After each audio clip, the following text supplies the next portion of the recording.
a bit late on that one. Ooh.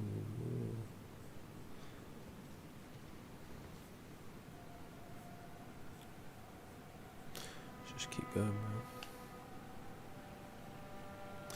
Why is it doing that?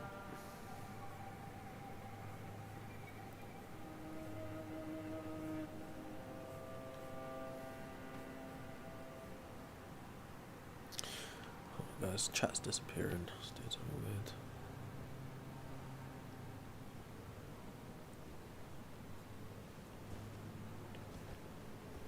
weird. What do you mean, Tyler? There's lots of... Put it this way, there are older gods that are still talked about than the God of the Bible. So what do you mean? Are you trying to say something is true because it's old? What are you saying?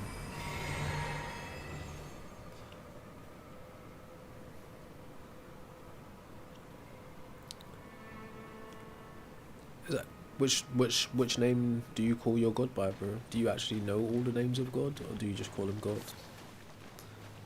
It all depends. What about the dinos? What about them?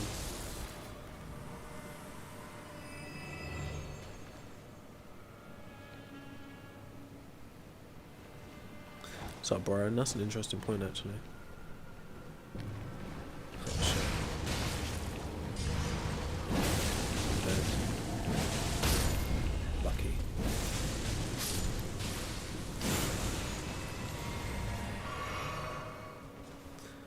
Exactly. Jesus isn't even God, bro. You don't even know too much, but based on what you just said.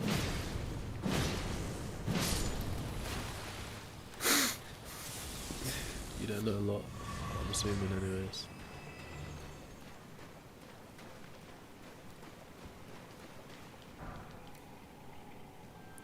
I think evolution is a thing. I think there's plenty of evidence of evolution. So pro player. Exactly, like, what does this tell you? It's either I'm super ignorant or there just isn't a good argument or evidence out there. I like to think I have the capacity to change given good information. Seems there's none to be had.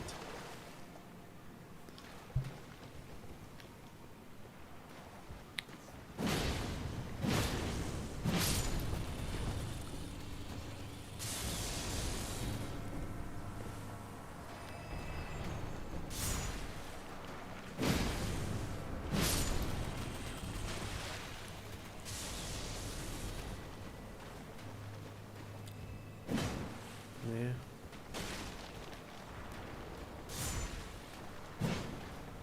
Ah. Thanks for follow, Jack. Thanks for Latchery. Appreciate it. We need to start getting people to subscribe to the YouTube channel, man. YouTube channel is at Culture Crack. It's full screen. Over there it's lonely. Oh, what's up, Garrett? Oh, that's a great point. I doubt many have ever read their full book, to be fair. And to be fair, even if you did read the full book, your particular interpretation of it could be completely off. Which goes to say, why would a god create a book that's so easy to misinterpret? Hey, what's up, Aston? Thanks for the donut. I think it's a donut. Excalibur.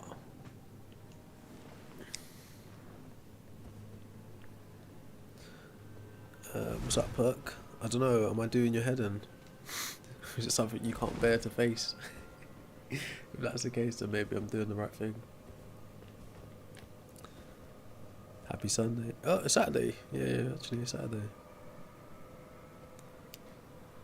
Nah, user. I ain't got a good enough reason to believe in the idea of God that humans invented. I'm open to the possibility of something being out there that's an unknown, but not these ideas that humans keep coming up with. We clearly got the history of humans making them up in the first place, so why believe in something that another human's making up? I could just make one up myself. Do you know? Shame. He'd even die.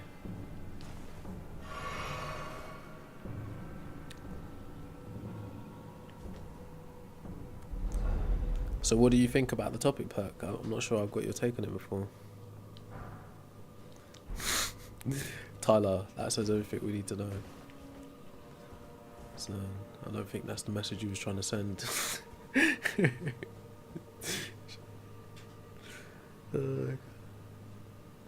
That's a great point, Hayden. That's why I usually say if your God requires imagination, belief, or faith to interact with, then it's functionally non-existent.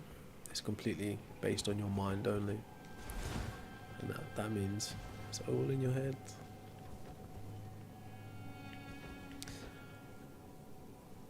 So why do you think that, Perk? Where did you get the idea from that it's a creator? And what does a creator have to do with a religion?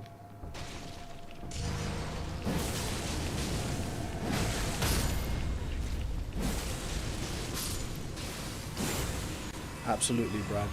Absolutely obsessed. I sleep it. I drink it. I eat it. I shit.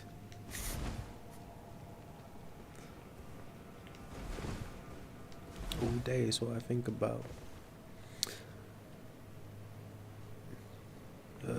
Kaltouche, I don't think a who created Earth. I think the Earth comes around by natural processes. Universe isn't perfect, Perk. What makes you think the universe is perfect? Of course I find it fascinating. I wouldn't be talking about it if I didn't.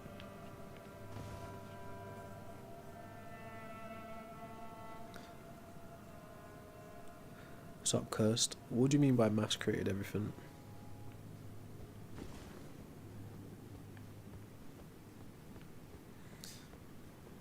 That's what I'm saying, Bomb. You got a wild ass name though, bro. Suspicious. Suspicious.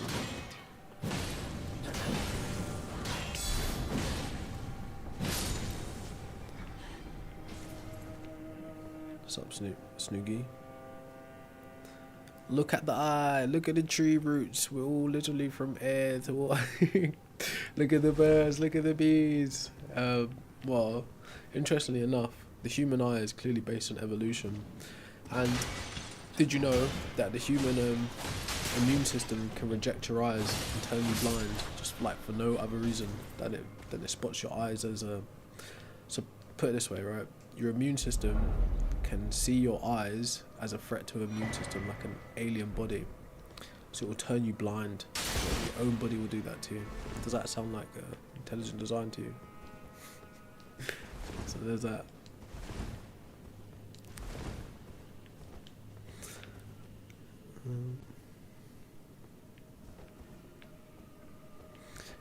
Well, it's possible, pro player, but I think we should get some clarity on the fact that whatever that possibility isn't the same thing that all of these religions are espousing. I think that's important to get that kind of differentiation.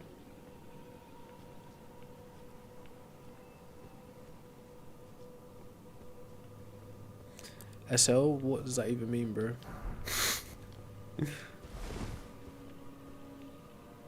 It could be the case, Cursed. I mean, I'm not entirely made up. I haven't got my mind made up about how things work in the universe. I don't know if I'll ever be able to fully comprehend how things work in the universe. But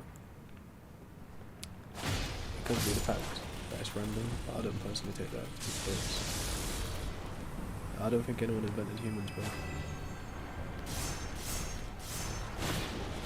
I heard an interesting deistic take last night. Very interesting. Well, I don't particularly subscribe to it, but it was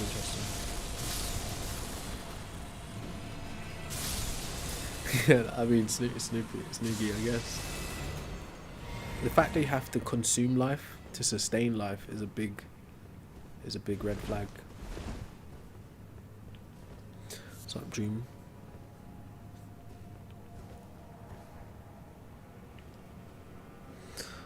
I mean, yeah, you could say that, Cursed. That's one way to look at it. It's more like a pantheistic view. I think, I know it sounds crazy to say, but I think we need to arrive at a point where we do away with the idea of gods in entirety. In entirety? Completely. Now, it's not to say that we can't respect nature or maybe a greater power out there in the universe, but this idea of gods and worships is clearly archaic. It's like you can just use the idea on any and everything, and it's conflated.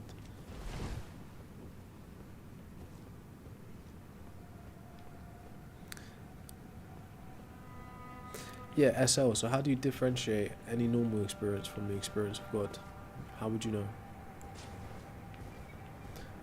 It's just one thing to say something. It's another thing to be able to demonstrate what you're thinking.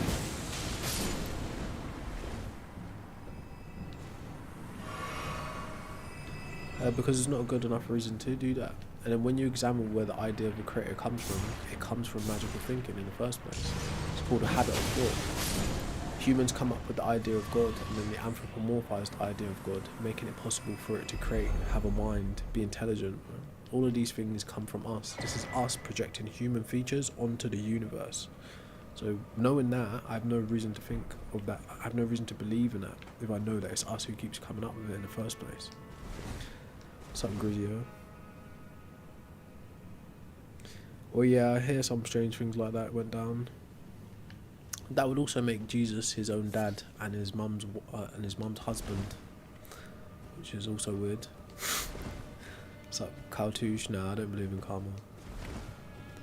I've seen Muhammad Hijab on TikTok before, but what about him? Only time I can't remember who it was. He was arguing with somebody from like the alt right, if you will, or the far right. I can't remember who it was. But what about him?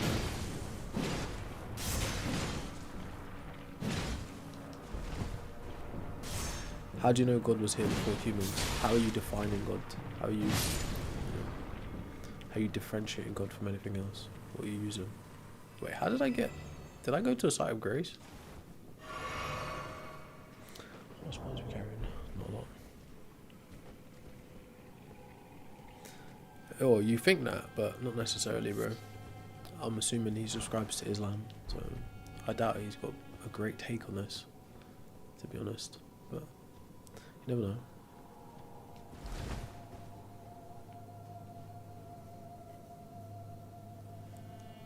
Is it Ocean?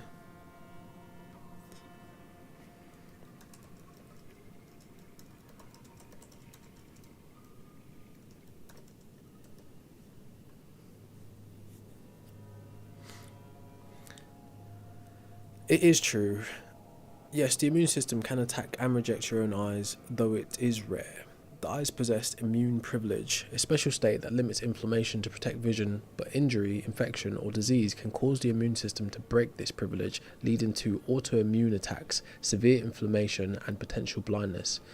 The key aspects are called sympathetic ophthalmia. I'm not sure how to pronounce that. A rare severe condition where traumatic injury to one eye causes the immune system to recognize ocular antigens as foreign, resulting in an attack on both the injury and the healthy eye. There's more to it than that, but it absolutely is true. But thanks for making me fact check it though.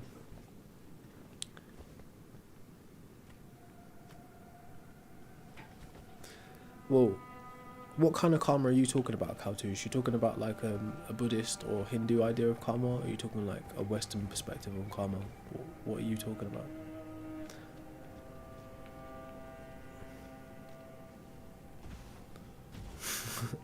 What's up, Serge? What's up, Chuck?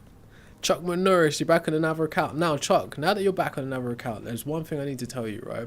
Please don't be disruptive. Don't say things that are completely unconnected to the conversation, and you're more than welcome to chill. I don't mind, like, I've learned interesting things from you, but I find disruption to be a tactic used by agents, so I'm giving you an opportunity to just be chill, okay? I'm not going to block you this time, as long as you stick by like what I just said, yeah?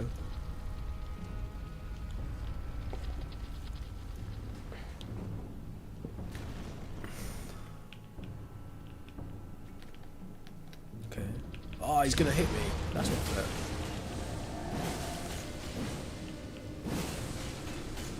Yeah, it's true, I invented this title. Yeah, but it doesn't have to just be a hole, right? It's the fact that your body could do it. There are other, like, human mutations, meaning, like, with our anatomy, that causes lots of strange things to happen. But that being said, those mutations are clearly a sign of evolution in the first place, not a sign of intelligent design. For instance, if God actually created Adam and Eve being humans, Adam and Eve wouldn't be the same humans that we are today. But side note, the story of Adam and Eve comes from ancient Sumeria, just like the story of Noah's Ark comes from ancient Sumeria. And how much did they actually know about human anatomy and how life comes about and all this kind of stuff? So there's that. I don't know, what level of research would you say I need to put in? What's up, Z? How you doing? Well, I don't think that's necessarily true, right? I think, put it this way, if God actually existed as an independent entity, it wouldn't be a matter of faith or belief, because you could have direct experiential knowledge of God, right? And at that point, you would know about God. You wouldn't need to believe or have faith in God. So these mystery gods that you guys subscribe to, they require imagination, faith and belief to interact with, because they're functionally non-existent. But if there was an actual universal entity, faith and belief would not be a requirement for knowledge of it, in simple terms. So that's kind of the issue that you've got there.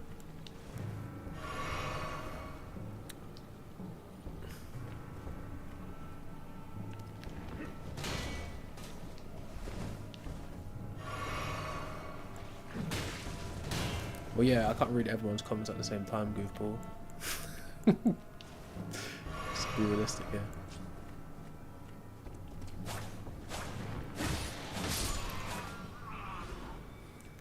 Yeah, I do think of God as a coping mechanism for some people.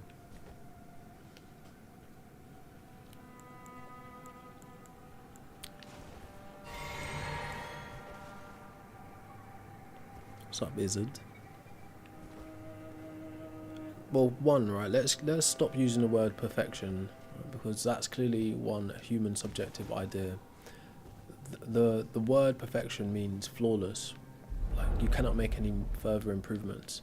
From a human's perspective, nothing in our universe that we've ever interacted with is that perfect, right? Perfect would just be a subjective opinion on something. The word perfect is a paradoxical word. It's just like I don't know, I really like this thing, it's perfect for me, to me. But as an actual word, there's no place for it in the universe. There's nothing in the universe that's flawless and no improvements can be made.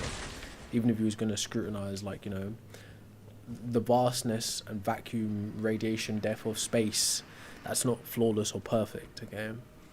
Mathematics is a language we devised to describe or to interact with our physical reality, right? Put it this way, there have been earlier mathematical systems which failed. They weren't as robust as the ones we got now, okay? So that being said, mathematics is constantly improving as well, so therefore not flawless, okay?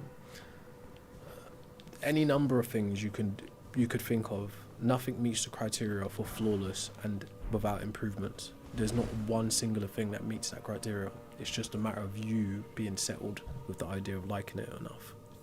There's not one single thing that meets that. Sorry to say. But yes, there are older systems of mathematics that we no longer use. Therefore, mathematics, not flawless.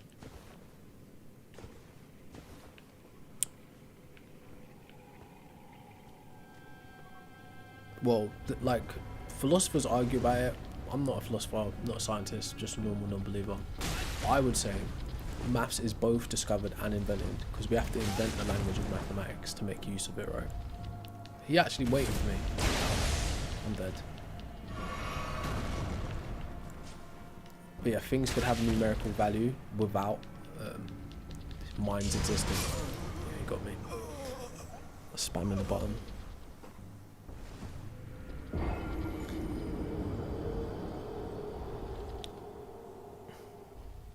Alright, sorry, I'm trying to keep up with chat now. No, I don't necessarily think the world came about by chance. Exactly, Christ, right? Flawless is a subjective take.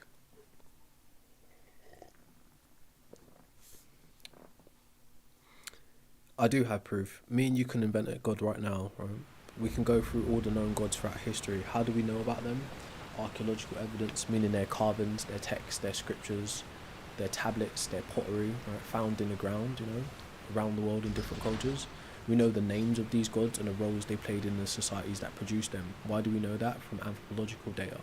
That's like human history, the rituals, the stories, the religions, right? Just like your religion is a part of that same tradition, okay? But yes, we can name gods from different cultures and different regions that humans have produced, but we can't point to any independent evidence of the god existing outside of that invention. So yes, this is definitely something you can support. And if I get bored, I'll bring up some pictures for you.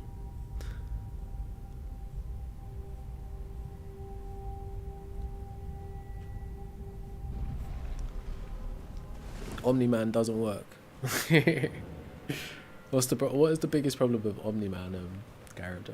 Why doesn't Omni-Man work as a god?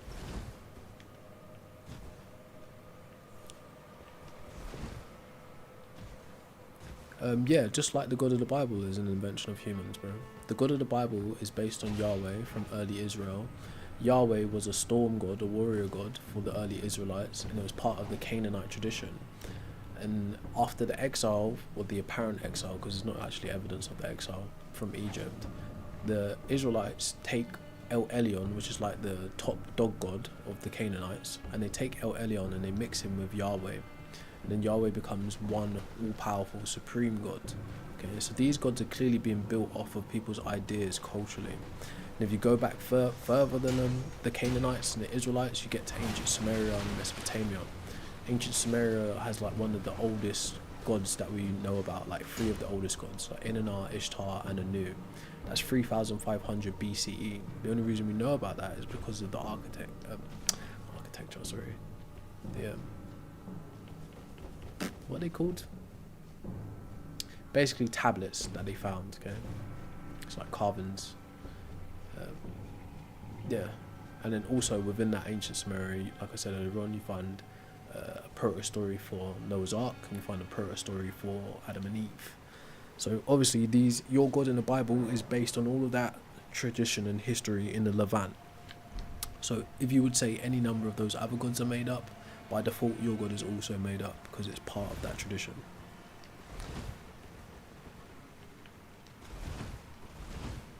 I don't know, Z4, to be fair, I don't know. Alright, where did I die? Oh yeah.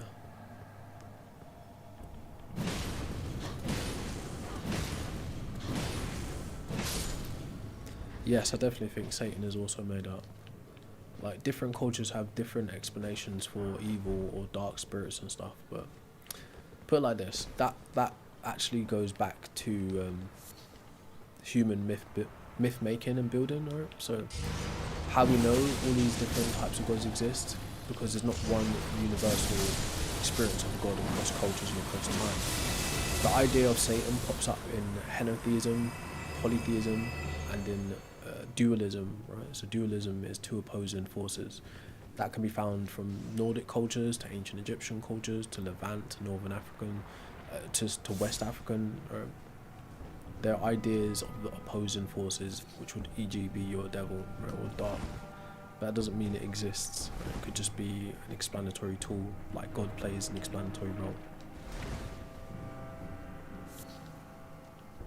Who, me? I didn't talk about global floods. Maybe someone mentioned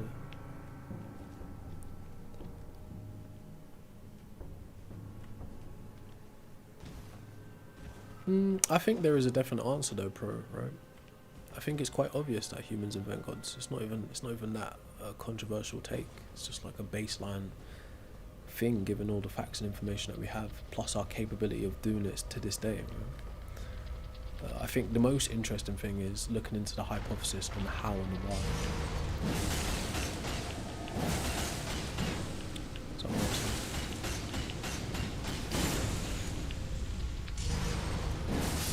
Stupid balls. Those balls are tough as hell.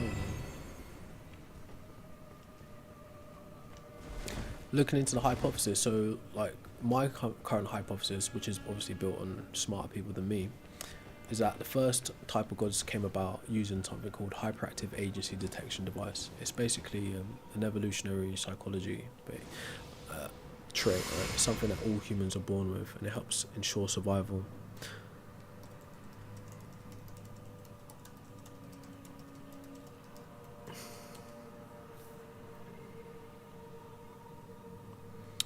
I'm gonna put a screenshot on the screen for you that just explains it in a really succinct way for you.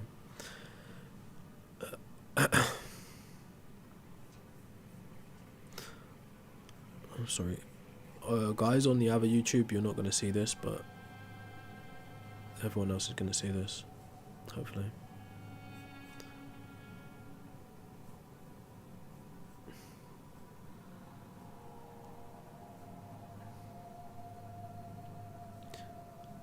This just explains it like in a short way. But basically, it's something that early humans would have had to help them survive, right? We still have this capability, right? You see people use this when they describe ghosts and like supernatural entities and stuff. It's this.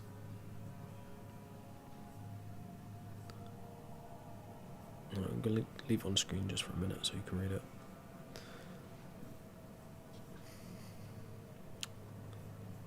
But I'll read it out for you if you need me to.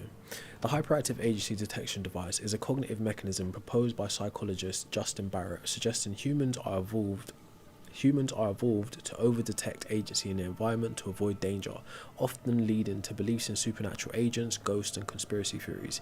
It acts as a mental smoke detector for detecting potential threats, preferring a false positive, assuming a threat exists, over a fatal false negative, ignoring a real threat. The evolutionary function: it is an adaptive, paranoid mental function that helped ancestors survive by treating ambiguous stimuli, e.g. rustling in the bush, as a living agent or predator. Right? How this relates to the hypothesis of humans inventing gods is it would have been that, something like that would have been used to explain the event of lightning or thunder, or volcanic ash, or, or like ash, you know what I'm saying, right? Elemental effects in their environment, right? And they would have been like, I have a mind, but I don't understand that thing. Therefore, there must be a mind higher than mine who either understands that thing or is responsible for that thing. And over time, they would have started to build lore, L-O-R-E, story around these events. And then through cultural effect, over time, these things become deified. And you see early humans starting to try to appease this agent, which is behind lightning, which is behind the sea, which is behind the earth, like a volcano or like an earthquake. Okay, so they would have deified these entities and did rituals to appease these entities. Then as human minds start to progress and become capable of deeper conceptualization and abstract thinking, they start to create different kinds of gods that don't have a direct observable effect. Things like love, things like war, things like knowledge, things like creating, things like death, right? Or like the god of the underworld and like these kinds of things. So that had been phase 2 when we develop abstract thinking. Then phase 3 when we start to move from hunting and gathering to agriculture and city building, which is what would be described as polis, right? Civilization. Then we start to get gods designed for societal cohesion. They're specifically made to mirror human traits. Okay, so when we start to get pantheons with human features, like your Zeus's, your Ra's, your Odin's, Inanna, Ishtar. Across cultures, you see this pattern. So you get the elemental gods, you get the celestial gods, and you get the humanoid gods. Okay. What's up, Prod? Long time no see, bro. What's your argument for it being a discovery, though?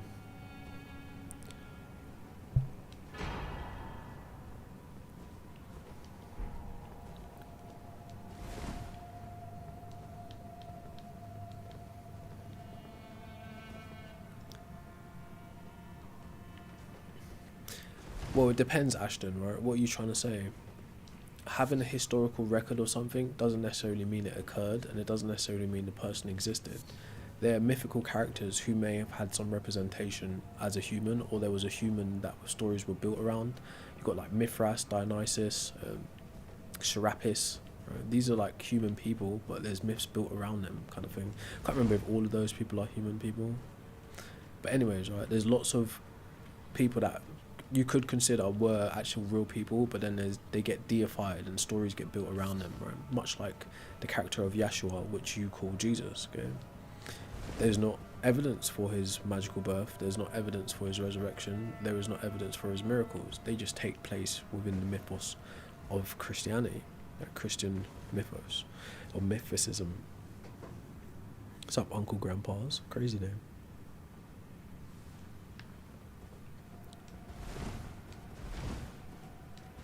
No, I'm not doing any calling. You can talk to me in chat though.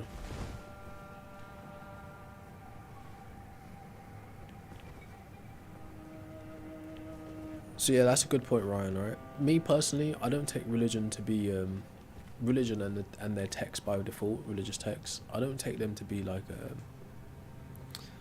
how can I put this, right? To me, religion is just codified culture. It means they markate their culture. That's right. Right way to say it. I'm just saying words, right? Anyways, right. So they take their culture, right? Religion is the culture of the people. So it'd be like their moral laws, how they dressed, what they ate, cultural facts like art, poetry, uh, geographical facts, real places, right? Historical facts, real people, real events. But then they mix in myths and they mix in supernatural elements like gods and ghosts and magic sometimes, you know, like curses and stuff. All of those things are involved in religious texts. So to me, religion as a whole is just codified culture. It's a passing down of cultures, right? So that being said, what is found within religion is a secondary thing to what we're discussing, being that gods. Right? Gods are older than religions. Morality is something that humans make, bro. It's what's described as ethics. It's a societal construct or social construct. Now, whether you subscribe to objective morality or subjective morality makes no difference. It's still a human construct. If there were no humans, there'd be no need for morality.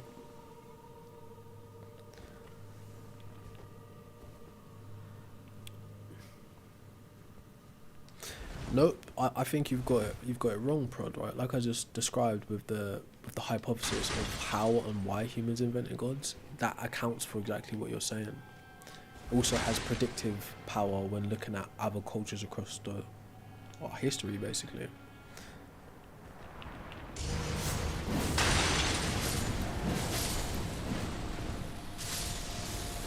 Yeah, so is Jujutsu Kaisen real by that standard then? Because there's curses and spirits in that. Does that mean that's a story of real things occurring? There you go.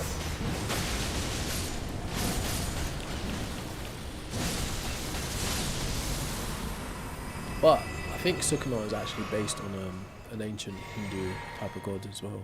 Can't remember. But a lot of those animes, a lot of those myths are built on like real world religious ideas. Mind blown.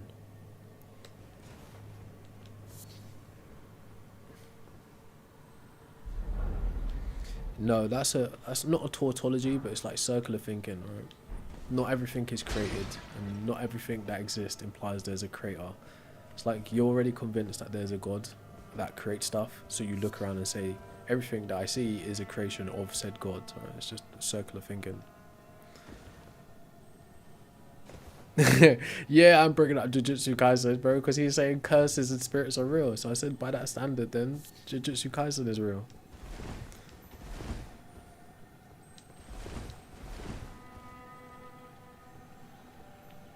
So what are you talking about? Being a theist doesn't discredit your offerings to science. What a dumb thing to say, right? Like, yeah. Anyways, you've disqualified yourself from further conversation. Because if that's how you think, you're not prepared for this conversation, bro.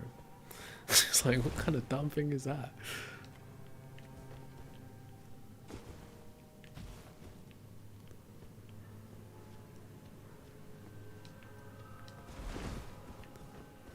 I'm not sure what you're trying to say, Sergey. I don't have any religious beliefs, if that's what you're trying to ask me. I don't have any religious beliefs. It's like we're going to need some help. It's not as an argument, it was just like it was a reductio. It's like, you don't get it, so don't worry. Obviously, I'm not saying Jujutsu Kaisen is real. I'm saying by his standards, it would have to be considered real.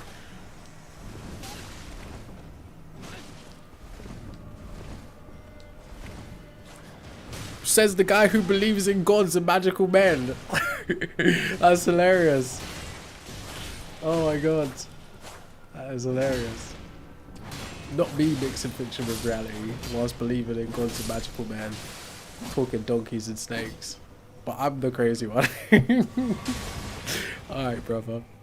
Just chill. We can both get some entertainment value out of these beliefs. Oh my god.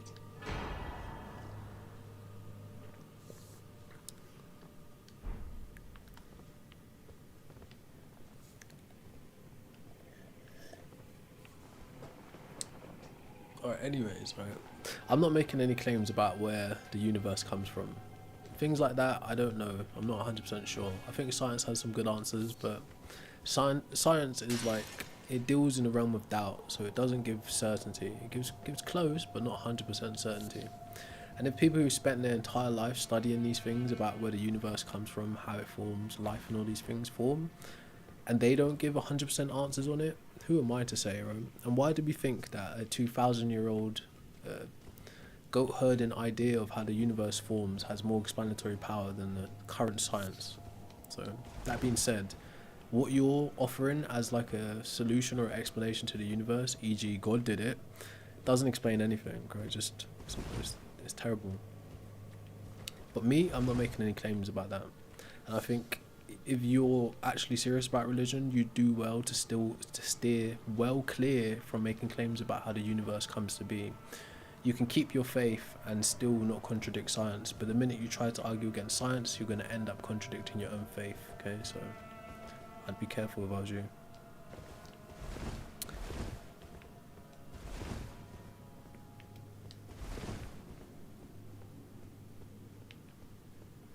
There's many different concepts of gods that have existed. Right? Humans came up with gods for, like I said, 3 reasons. 1, explaining things they don't understand. 2, for psychological needs, to give certainty where there's uncertainty, comfort, etc. And 3, for societal cohesion, right, to instill moral order, to mobilize groups of people under ideology, right? All kinds of reasons. So that's why it would survive. But like I said, if your argument is, oh, this thing is old, so it must be true, but then why not believe in Inanna, Ishtar, and Ra? They're like 3,500 BCE, 2,000 BCE. Go back to the Canaanites, they're 2,000 BCE. They're old, we still know their names, we still know their cultural effects. Does it mean they're real? Do you know, so...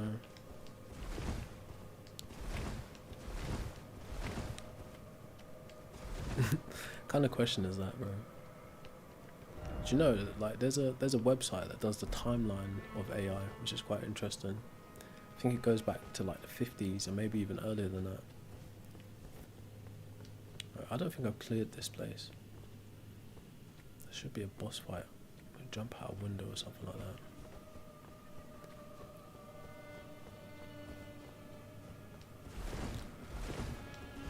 Bro, do you even know the history of monotheism? Your personal monotheism, if you subscribe to the Abrahamic faiths, doesn't even come around to the 6th century BCE.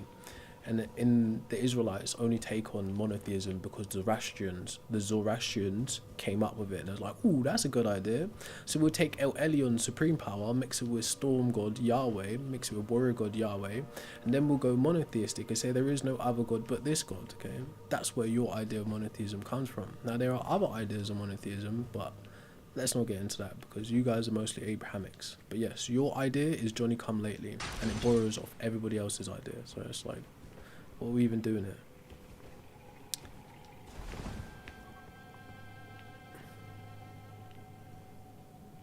I disagree, Prod. Hey, appreciate you, Zach. Hope you have a great day too, man. Do you know, I think Zach was like the Black Power Ranger, wasn't he? Bad boy Zach. Hey, thanks for following us, nice. Well, we could go back further in time, right?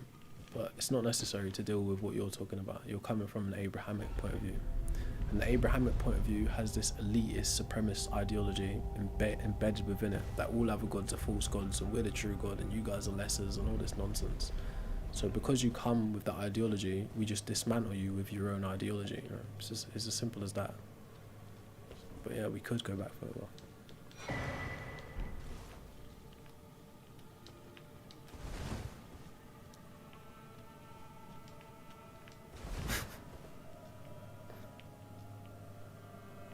The game is Elden Ring, bro. No, that's not true, Izzard. There's not laws of the universe like that. What you describe as the laws of the universe are descriptive laws that humans, scientists, come up with to explain the natural universe.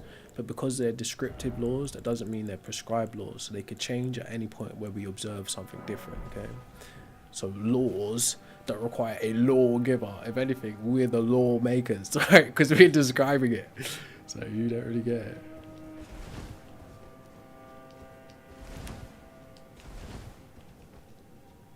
That's not how it works. And actually, I think scientists have currently decided to stop calling things laws because of exactly that. It's observation based. It's calculation based on the description. So the minute something else happens, the law is broken. So it can't be a law. Or it's just a current working formula that current understanding is a better way to put it. Yeah. But yeah, that's not how that works.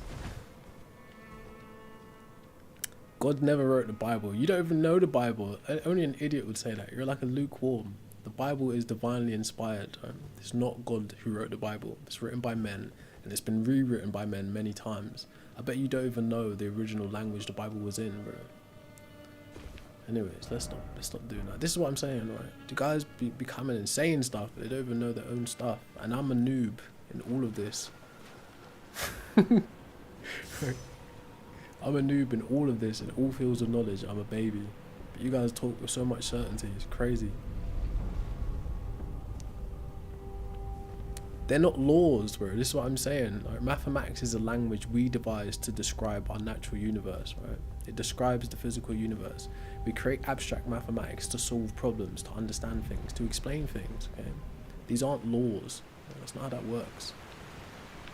You try to say they're natural laws, that means there's a lawgiver. No, bad argument. What you're describing as a law is laws we came up with. Right, but they're descriptive laws. There are descriptive laws and there are prescriptive laws. So like civil law, how we interact with each other in society, is a prescriptive law, how one ought to act. A descriptive law is how we describe nature. Oh, we're observing gravity like this, so therefore we're calling this the laws of gravity.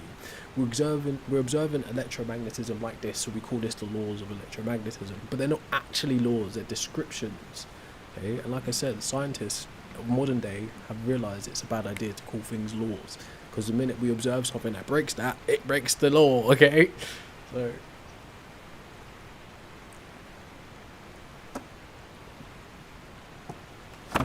oh my god, you're not tracking, bro.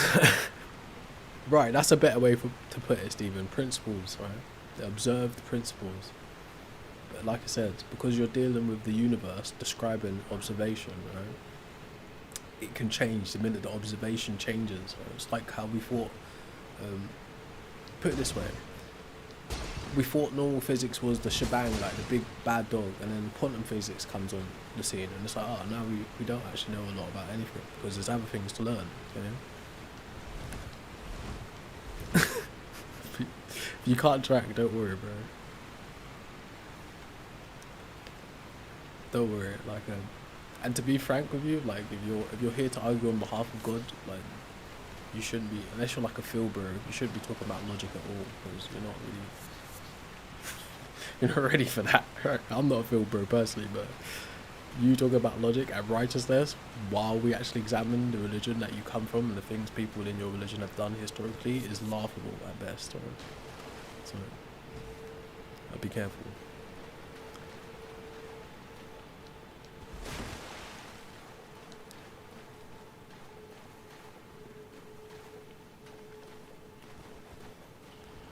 (900 AD).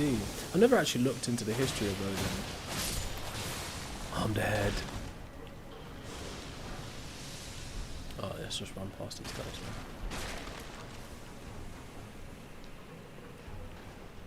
It does tire me out, but it is entertaining. You gotta admit, right? People say the darndest things.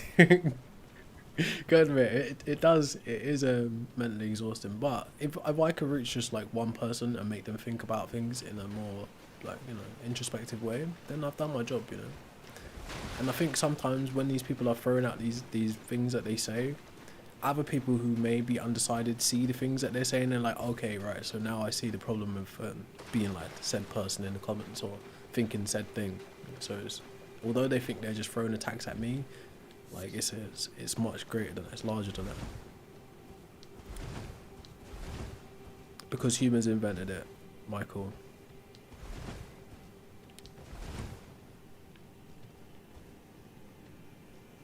Yeah, you would say that. But like I said, my standard position is all known gods are psychological constructs and do not exist independently of the mind. If you've got some evidence or an argument in favour of a god, I would like to hear it or see it, right? I think if you've got solid, substantial, empirical evidence of God, I think the whole bloody world would like to see it. But considering the platform, we'll take a good, convincing argument.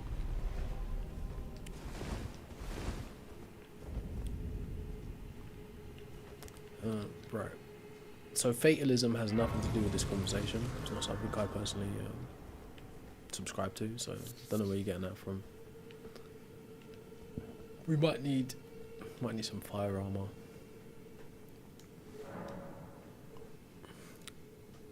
What makes you think humans are the evidence of God? What's got you convinced of that? Do you reckon we'll be able to do this without the armor? How much points we got to lose? We got a lot of points to lose. What's up, George? I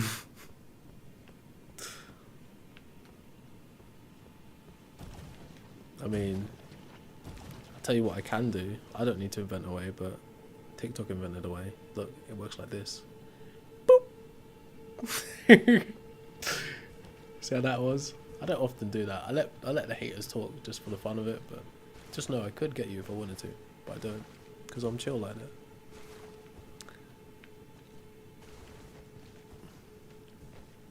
Yeah, but us having a conversation has nothing to do with a God existing or not existing. No. I think a lot of people haven't even examined where the idea of God comes from in the first place. It's just they're just caught up in, you know, like the cultural thing of it, and they've never actually taken the time to examine it. Where did I get these ideas from in the first place? How do they serve me? Immunity. Let's put on this crusty armor.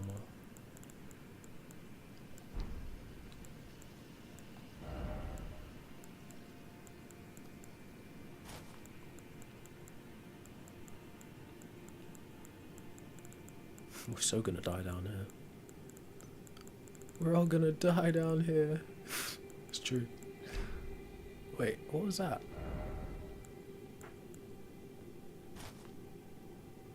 Mushroom arms. I wonder if this will actually help against rot though. Never seen that before.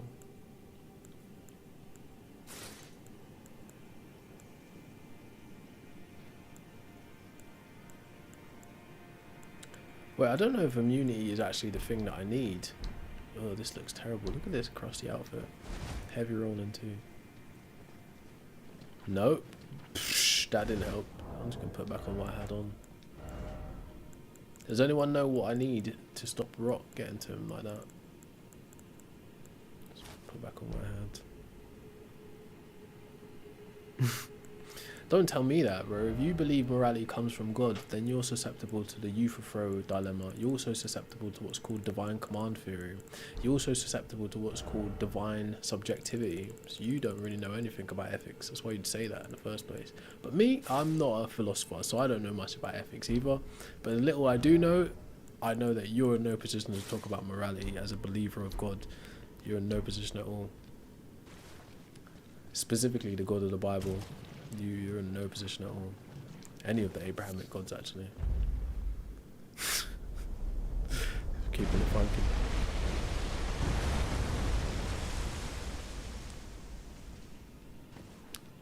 Oh, it's timed, isn't it? We're gonna die. We're all gonna die down here. Oh, God.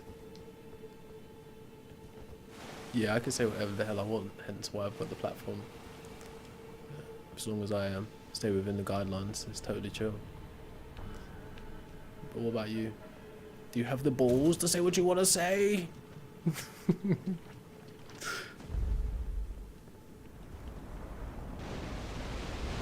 you don't even have the balls to use your real name in your face, so of course you don't.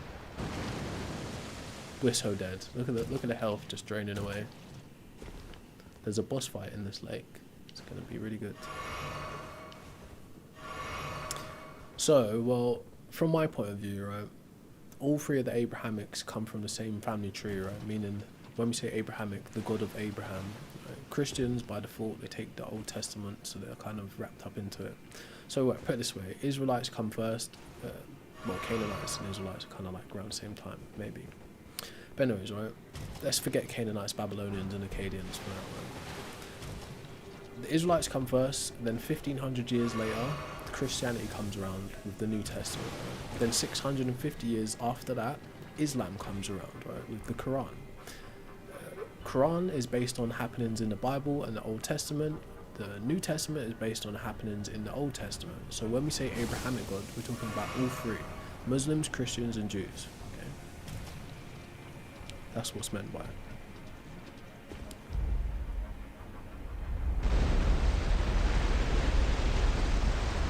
It's not lava. It's like rock.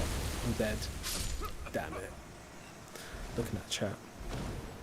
Bro, you're lucky you're even still in the chat, capable of saying anything. Didn't I tell you earlier on? I do have Flame Cleanse Me. That's a good shout. Thank you, bro. I was wondering what I was going to do.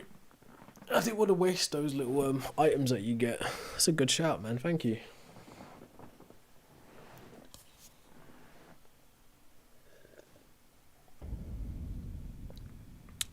Why would I read the Quran? Alright, this is a sad joke, a funny joke though, but when we were saying yesterday, why should I have to read the Quran if Muhammad didn't even read the Quran? Something to think about, right? No disrespect intended, but it is a funny joke, right? If you was going to like try and become a stand-up comedian or something like that, you want to work something like that into your set. It's really good. Like someone get Ricky Gervais on the phone. Now it's not meant to be disrespectful, so no disrespect intended, but it's just an interesting point of fact to think about. Right, so something to think about. But there's a lot of bad shit in the other faiths too, so you're not alone.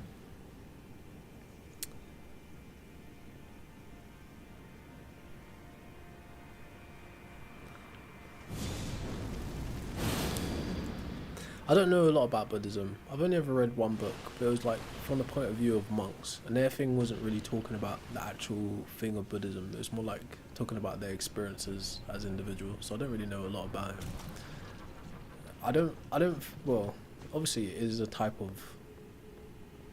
I don't know if you want to call it a belief system, but it's not really the same as our traditional belief systems, like that we were just talking about. I missed the switch. I did, didn't I? I'm sure there's an armor I can put on that reduces this. When did maths become intelligent design? Well, I guess humans are pretty intelligent. I feel like there's one I can use that reduces it. Let's just go check it out. Does anyone know what armor reduces the tree rot thing?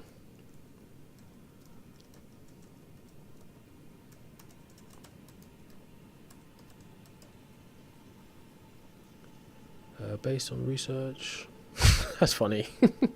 The Rick defense armor likely refers to Rick. No, we're talking about Elden Ring, bro. Okay, what is this? Bull goat set? I think that's this. Yeah. It's very heavy though. What's the helmet for bull goat? Bull goat helm.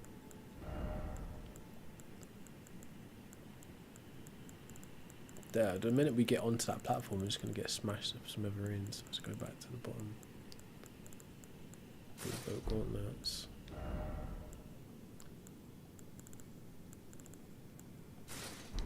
There we go. Looking all ugly. Heavy roll like a mo. The speed trade-off is not going to be worth it though, is it? It might even be easier if we go with no armor at all.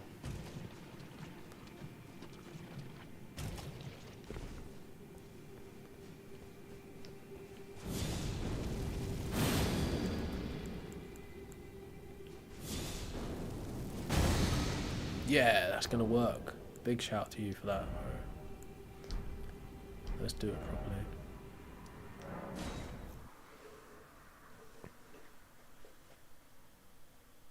So anyways, yeah, I'm saying humans invented God. All known gods are psychological constructs and do not exist independently of the mind. Hey, I read I'm a slow reader. I don't think of myself as particularly intelligent. I've got a lot of books I need to get through. And I don't read that fast, right? So for me to actually deviate from what I'm studying to go and spend time and read religious texts wouldn't be good for me, right, as a person. So I simply just say I'm not interested in religious texts. To discuss the concept of God, you do not need to like read religious texts. No culture has exclusivity over the idea of God. The idea of God predates most modern religions, right? E.g. the Abrahamic. So you're good there.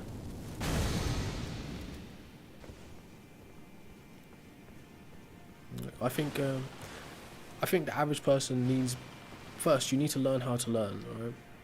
Second, you need to learn how to think, right? And those things require indulging in other kinds of studies. You should learn how to learn and learn how to think before you ever think about picking up a religious text, or else you'll end up in a world of hurt, right? Economically, socially, politically, even in health sometimes, right? You haven't, most people haven't even got the necessary tools to understand allegory, metaphor, parable. They pick up a book like the Bible and they take it literally, right? And then they start arguing about meta. Oh, the Quran says this, the Bible says this, and verse da da da da. No, motherfucker. Read a book about maths. Read a book about psychology, sociology, right? Economics. Anything actually useful that pertains to building a country, a society, a healthy family, a healthy life, right? Then pick up a book.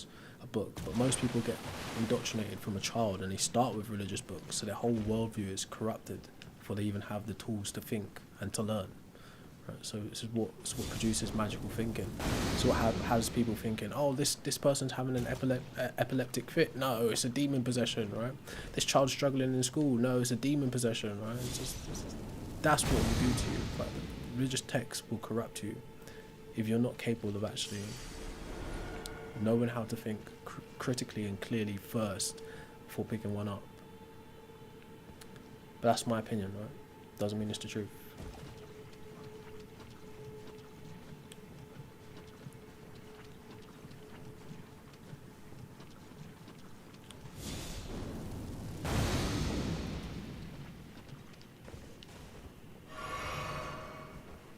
But that being said, right, to discuss these things, you don't have to be like someone that gets involved in comparative religion studies. You don't actually have to do that. That guy's going to come alive. But you can if you want. Yeah, I think personally you'll learn a lot about religion just by interacting with religious people, just by studying history and cultures. You'll learn lots about it.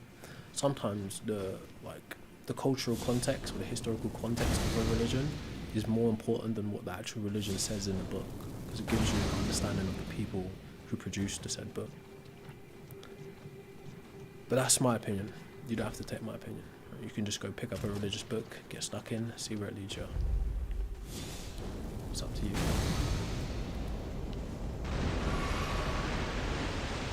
What's up, Bradley?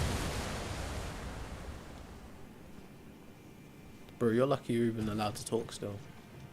I'm allowing you to have an opinion. How'd you like that? I'm joking. Didn't I tell you was disqualified? Sorry. Just disqualified yourself for the conversation ages ago. What's up, Crimson? How you doing? It's afternoon for me over here. Always remember, right? When you're a threat, people have to jump you, right? They can't come to you individually because you're a threat individually. So remember that. Cowards move in packs.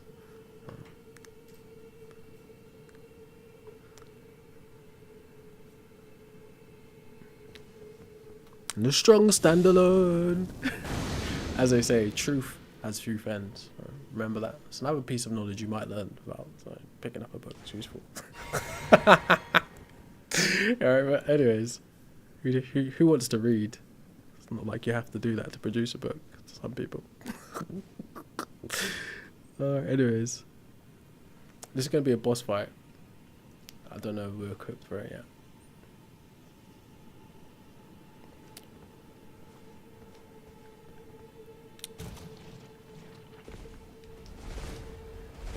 There we go. He's gonna kill us.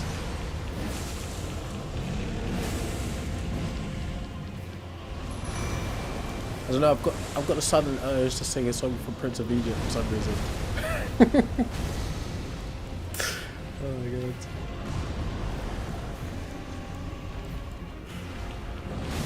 Oh, wrong button. Dead. This armor's too heavy.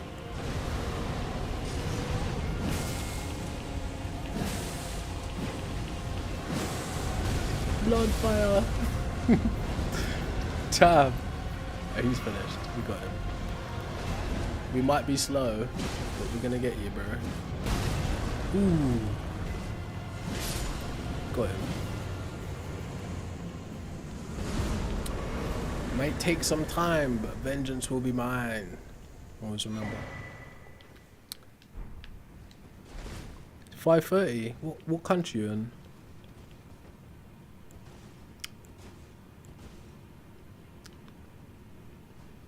Alright, should we go all the way?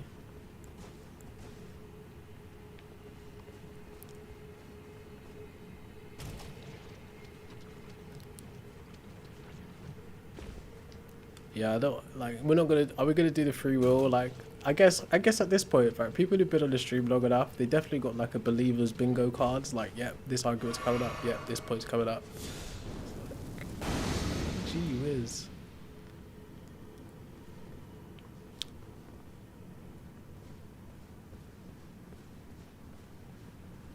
No, we don't agree. Math is something we invented. We've been over this already.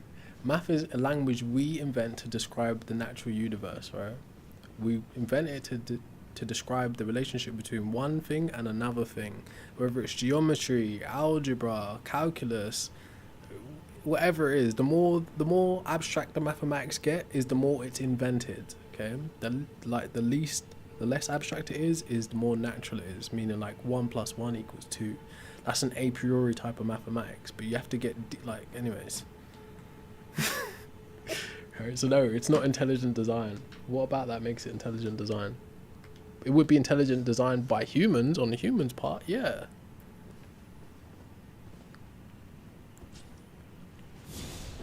But like I said, without getting into like a Filbro kind of argument, I personally like to think of maths as both discovered and invented. Humans, put it this way, things would have numerical value independent of human minds, right? So humans wouldn't need to exist for numbers to exist, okay? Unless you're like a nominalist or something like that. Anyways, it's a whole different conversation.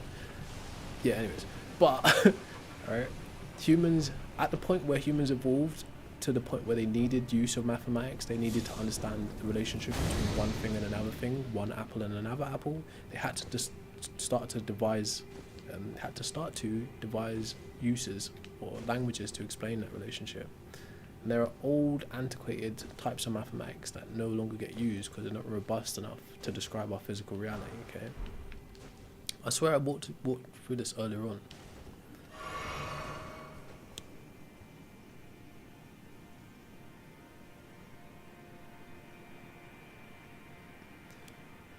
Yes, have a numeric. Oh, alright, I don't know how I can explain this in any other way, bro. You don't go out into nature and just find calculus sitting there like you would find one singular apple and another singular apple, right? That's not how that works. It's something that has to be devised, invented, okay? It's a language. Formula is a language, bro. Just like the language we're using to talk to each other right now. Only difference is it's numeric, or it has to do with numbers. There's another word for it, not numeric, but I can't remember. And symbols, that's a good point, stuff again. That's a good point.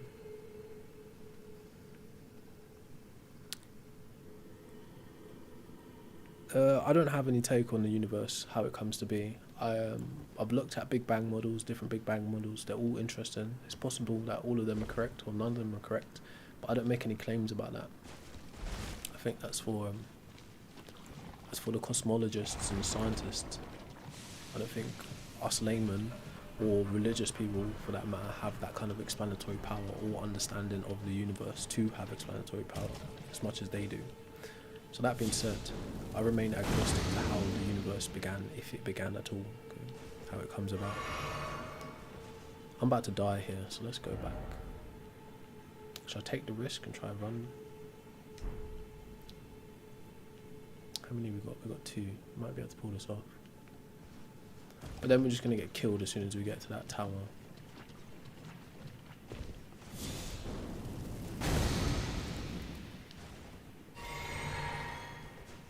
He runs so fast in this lake. I don't think he's running fast. We actually got heavy armor at the minute. Oh, actually, you're right. He's kind of quick.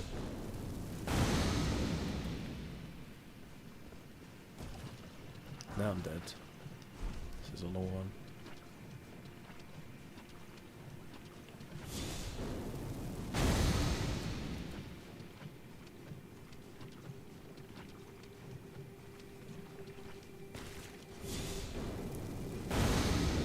Nah, I've not played Night Rain or the DLC yet. I don't think anybody invented humans, bro. It's a possibility, but I haven't got good enough reason to think it is the case, right? I think humans come about from a series of natural processes and evolution, not by a mind with intention or agency.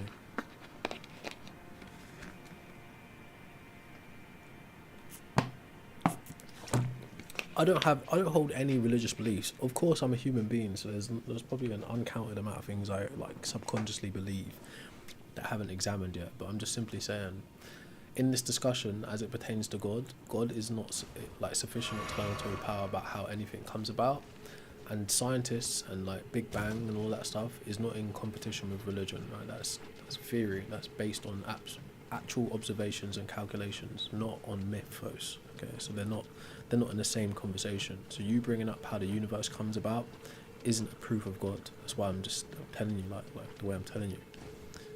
It's just you trying to compete with science, which is foolishness.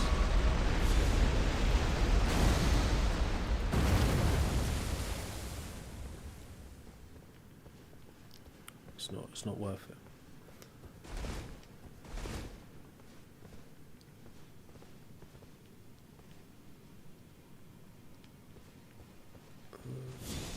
Oh, I didn't mean to do that.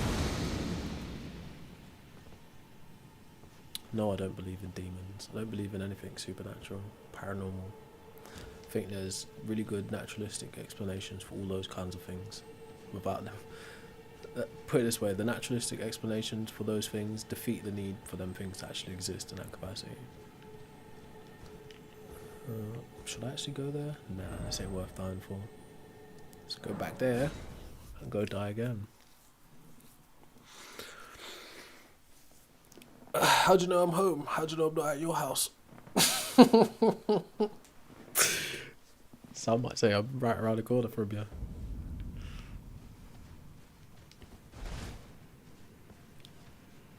Well, the thing is, Carl, right? I don't really like the idea of the odds argument. I think odds and like probabilities and stuff are for mathematicians, and in order to have a true understanding of probability and odds, you need a large data set, access to outcomes that you can't have, right? Meaning, like, for you to say things could have happened another way, in all honesty, you need to be able to experience the universe in which that thing actually happened that way to have any real power or descriptive power. Maybe I'm not explaining this properly. I'll get up in a second. I'll try and explain it. But yeah, when we're just talking in general terms, people say yes, it's unlikely, the odds are low.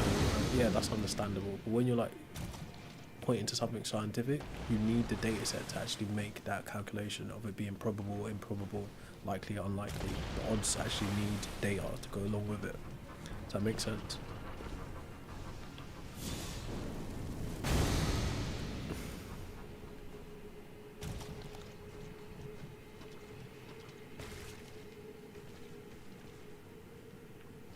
But yeah, like people will be like, oh, so what do you believe then, right? Looking for something to fight or to break down to make their idea more viable, when really all they have to do is just provide evidence for their idea, not looking for some competing thing to attack her. It's just it's petty. It's like low. What is an avatar? What do you mean, bro? You're not talking about the show, are you? Or the movie? That'd be crazy.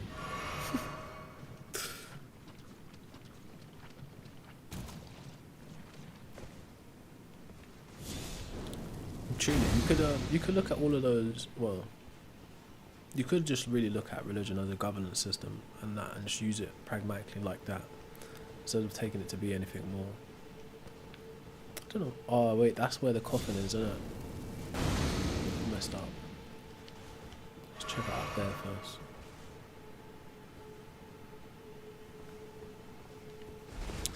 Yeah, but you notice God's never known more than the prophets, right? God's never like, hey, if you mix this element with that element, you'll get this, or you'll discover this type of advanced science. No, it's always what the human capability has already, which just points to the fact that all of these divine revelations are really just happening within the human mind. They're not actual events.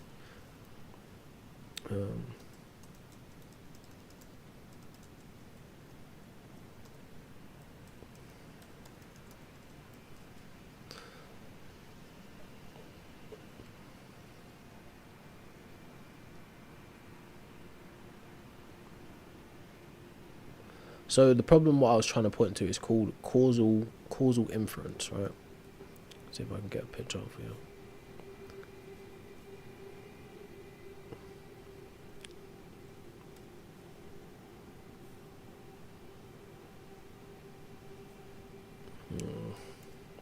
It's going to be too big for the screen.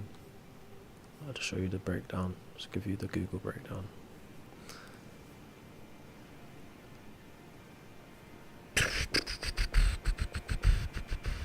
Yeah, like I'm a noob, so I can't really explain these things in great detail myself, but if I could put you in the right direction to look into it for your own edification, then hopefully that's good enough. So this is what I was saying to you about being able to have odds for how things could have been in other circumstances. I'll get the top half of it.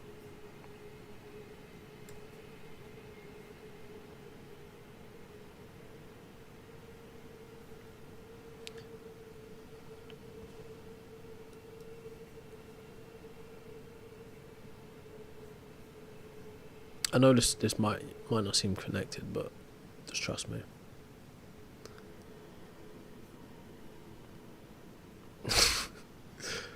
I'm bad like that sometimes. Sometimes I just be like, oh yeah, like I'm trying to tell you this thing that has nothing to do with that thing, but it does. It's all connected. It's all connected. Just trust me, bro. It's all connected. Anyways, have a quick mosey of that.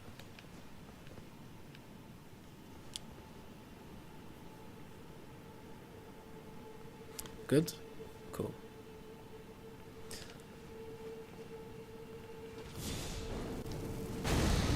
No, not really. Again, I'm not a scientist, so I can't really get too deep into that. My understanding is super limited myself, right? So I'm just trying to point you in a direction for something to look at. How can atheists be the proof of God? Break that down for me. You saying God wants atheists to exist?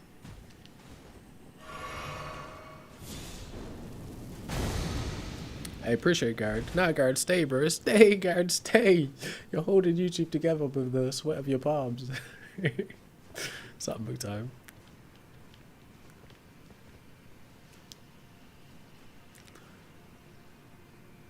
Why do you write as if you're sending me a like a really formal letter? I hope today finds you well. It's like an email. Like, what are you doing, bro?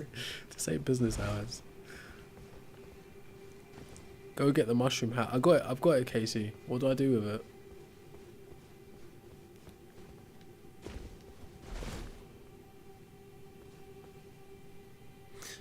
So why do you think that makes sense though, Avo, right? Wouldn't Jesus then just be like a glorified human sacrifice? That's not good, is it? We don't take human sacrifice as a good thing in any other culture. So why is it okay in this culture, you know? Oh, we need to change armor, it's too heavy. The Lake of Ra. Shh, that's it. Oh, he's killed me. Schnizzle. Humans absolutely invented every type of god you've ever heard of. Every type of god you've ever heard of. Oh. Hey guys, can I get a follow on TikTok? Like, I know I'm being a bit obtuse, but I'm just chilling on Saturday. Can I get a follow? There's quite a lot of people in there. Thank you for the follow.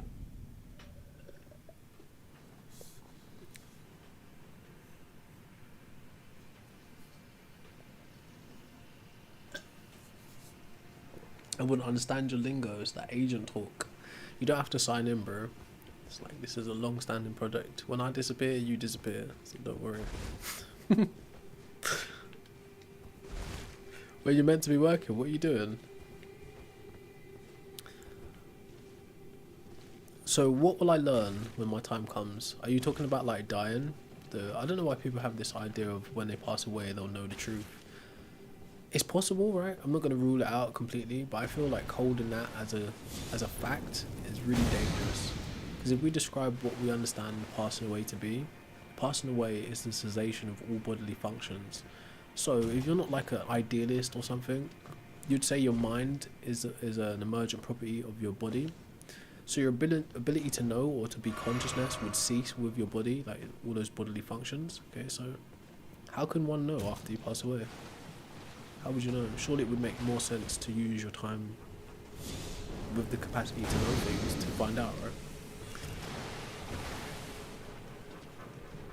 I mean, who's to say, right? I've always said, though, you should be dubious of anyone who tells you what happens after you pass away while they're still alive. Like, how would they know? You know, of all the billions of humans that no longer exist on the planet, no one has ever been like, hey, this is what's behind the wizard's curtain, you know? No one's ever come back and be like, you know, I know you're going to say Jesus, but there's not evidence of that actually happening. But yeah, even him, he didn't say what was going on. Imagine it. So...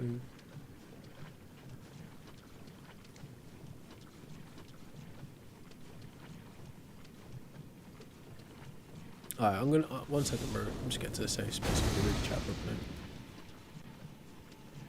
Yeah, I agree, humans did imagine God, right? But they started to make statues, they started to make religions, they started to make CULTs of said imagined idea.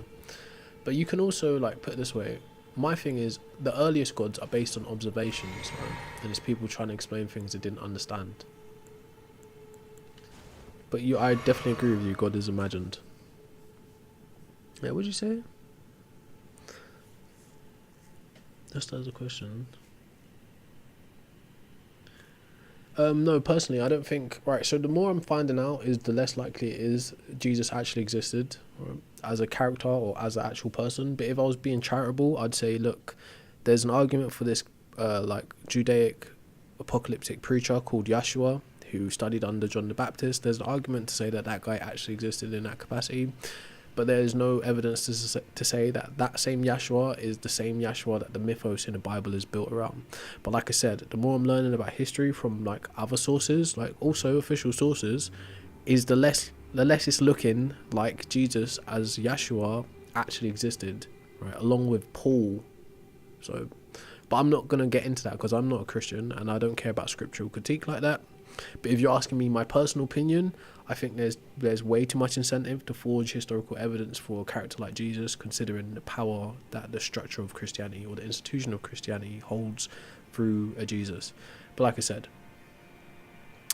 if your argument is that, oh, the calendar proves Jesus' birth, you're wrong, right? The calendar is literally just the Gregorian calendar that switches over from the Julian calendar. Has a lot more to do with trade and how the stars align with actual days numbered than any Jesus figure. It just so happens that the Roman Catholic Church and the Roman Empire still had a lot of power and influence, so they got to shoehorn in religion. But that's not the only place they shoehorned in religion if you know history, okay? But that being said, if you're asking me my personal opinion, no, these days I'm leaning towards Jesus never existed and it was actually a fabrication for a reason. But that's just an opinion, okay? But like I said, if I was being charitable, I'd give you Yeshua. I don't believe in star signs. What are you talking about? You don't know who you're talking to, bro. You'll get spanked. What are you talking about? Right, you realise there are lunar calendars, right? And there are sun-based calendars. I forget what the word for sun-based calendars is. Right? But yeah, you know who you're talking to, bro. Don't worry, you're new here. He's new here.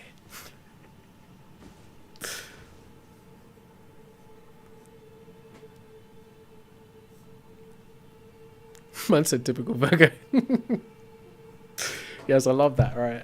Yeah, let me tell me your star signs so I can read your chart. Alright, I'm just gonna give you a whole made up thing and see how far you're willing to go with your nonsense. Yeah, I knew you was this because when I first met you, the vibes was telling me, shut your bitch ass. No, nothing. Now, I'm not disrespecting people who believe in astrology, right? But astronomy is the actual study of stars, right? Not astrology. Astrology is to do with mythicism and like the strange things. A lot of like pop psychology. Oh, I didn't know you could do that. You can charge the magic. He's gonna kill me again. Ah, armor. That's why.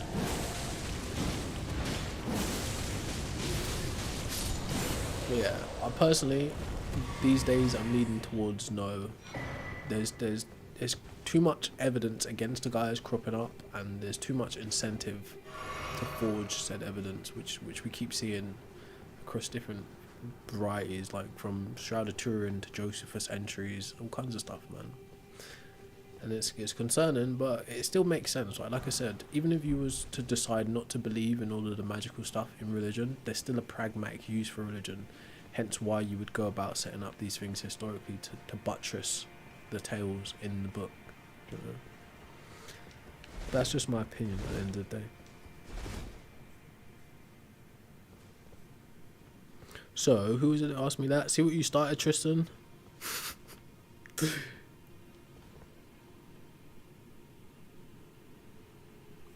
Well, think about it. There's lots of historically famous men, right? Whether they existed in the capacity that we talk about them or not makes no difference, right? Sometimes we like think about it. It happens in our day-to-day life now. People tell us stuff that occurred in 2016 as if we weren't alive in 2016 and witnessed it ourselves. Like the story changes through like Chinese whispers, through like myth building, through allegory, through metaphor, and sometimes you get like really bad teachers in the pulpit or whatever they're called, right? And they get down there and they speak on mythological things as if they are facts, and they give their interpretation, and people leave said event or place and they go away and they spread the same idea. That's how it happens a lot of times. It's not necessarily like, sometimes it's not done with intention. It's just people take things literally.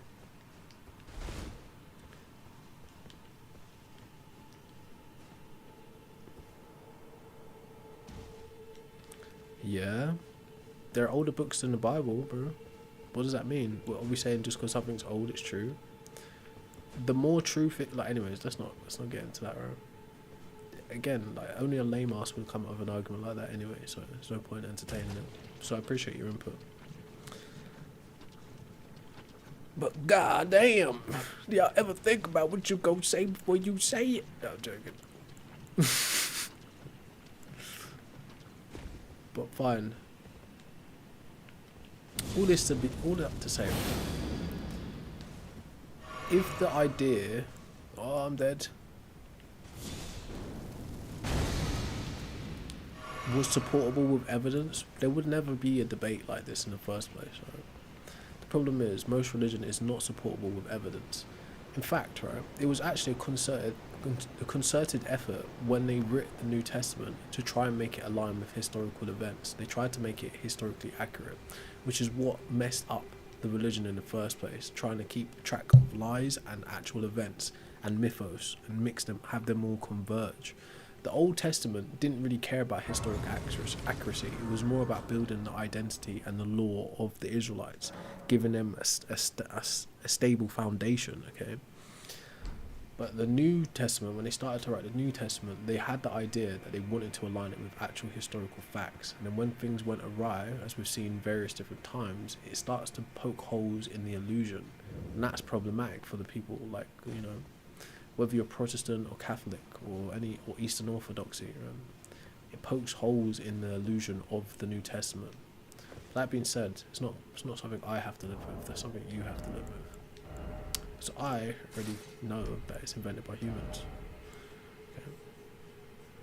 But yeah, it doesn't mean don't misunderstand what I'm saying. Yes, there are historical facts in the Bible. There are geographical places in the Bible. But you must always remember, the Bible is a religious text written with a theological agenda. It is not a history book, okay? That's the problem with the New Testament. They try to make it to be an actual account of history, which it is not. It's a theological agenda.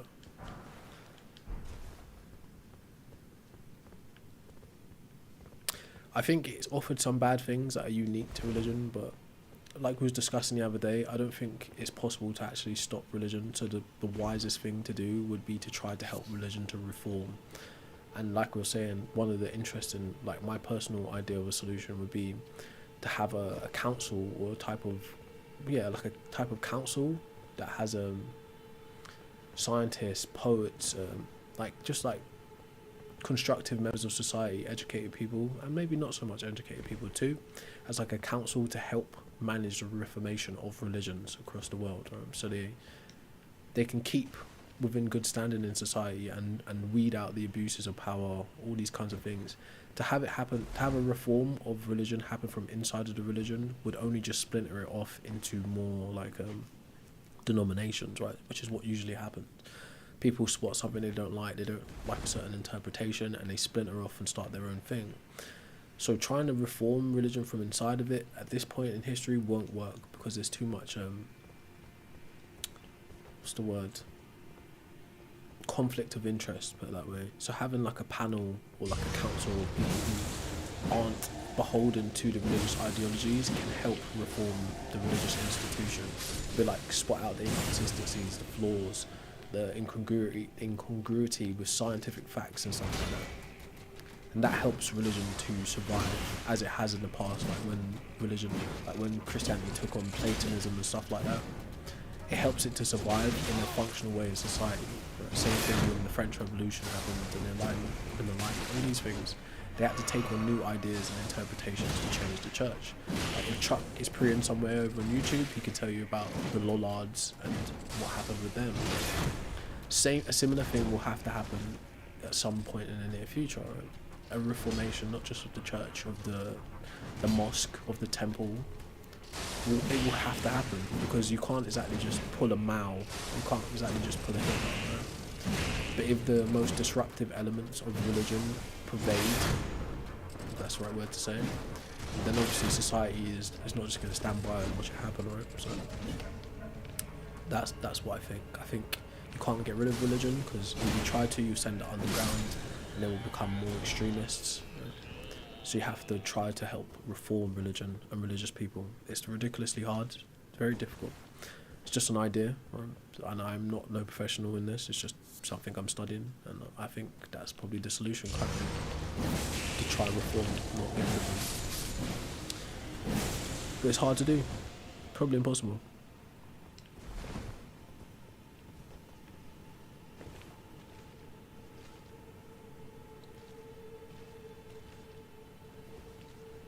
Yeah, but most of the Gospels are anonymous, right? So you don't really know who wrote the Gospels in the first place.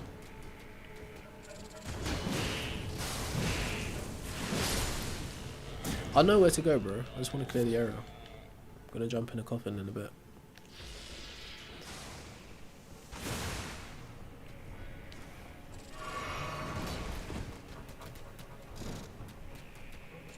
No, like, this is what I'm saying. This is the kind of reformation I'm talking about. Stop teaching your congregation silly ideas of the watchmaker.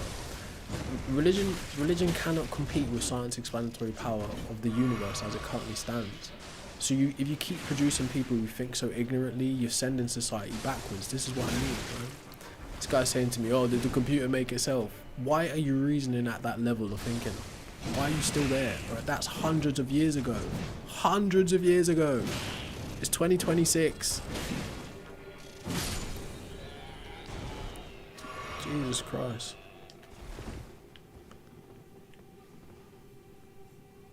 No, dummy. Look, why the watchmaker's analogy doesn't work for the actual natural universe. One, the watchmaker's analogy points to an inanimate object invented by a human. We know humans exist. We know humans can manipulate materials to produce new things like complex mechanisms like watches and computers and TikTok and the internet. We don't know if God exists, and we don't know the mechanisms in which God uses to make things. So the analogy doesn't work for our world. We aren't inanimate objects.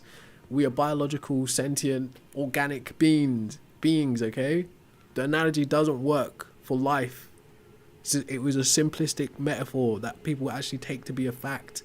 It's circular reasoning at the end of the day. You're already convinced that there's a God that makes everything.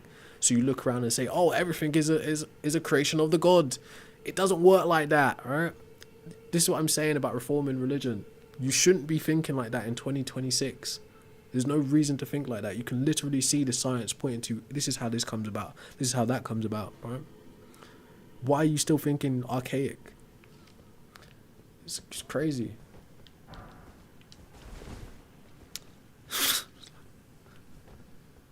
It's crazy, bro.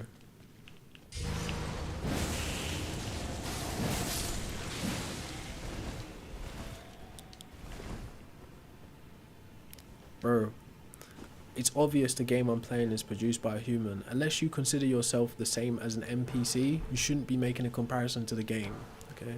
But maybe you do consider yourself an NPC, so who am I to say?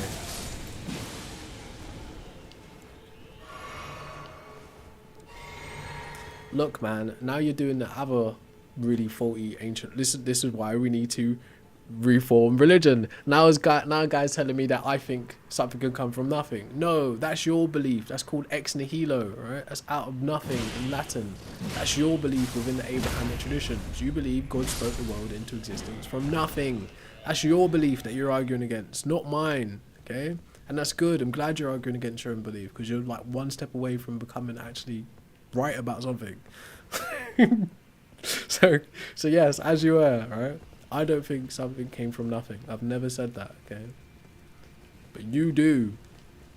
So, fix up, man.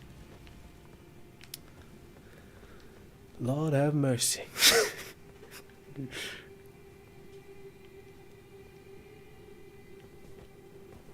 But yeah, like, they should be telling you this now in mosques, in temples, in churches. There's no reason to still think like this. You can, It's like you can keep faith in a God and not believe in the mythos found in the Bible. You can still do that. You can reconcile them. I'm not quite sure what that ism would be called, but you can have them. You don't have to be anti-science. You have to be anti-reality in order to maintain faith or belief in a God. But the minute you try to compete with what is actually observable and obviously true or factually true at this time, you put yourself in a delusional world, and you're in combat with everything, instead of just being in harmony with what can be known, right, and still having faith in what you don't know, right? But that's the problem that you're putting yourself in. You think your ancient religious ideology has more explanatory power than modern science. You can know the science, not believe in the science, and still believe in your God. You could do that, or you could just be like you and be ignorant, right?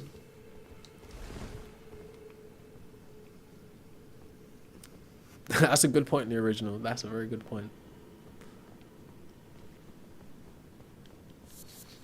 Stuff like that, right?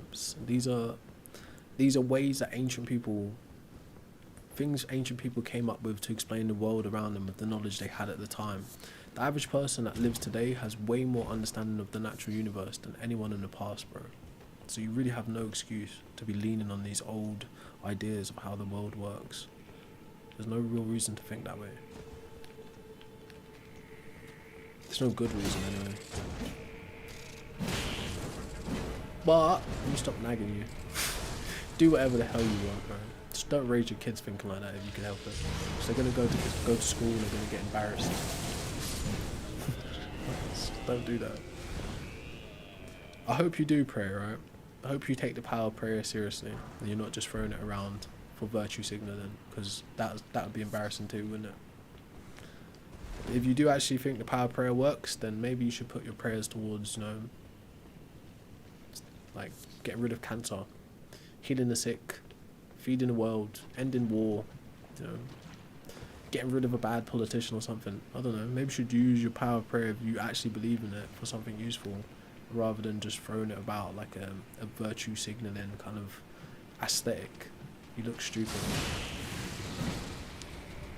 You're actually admitting the impotency of your idea of prayer. I'm dead!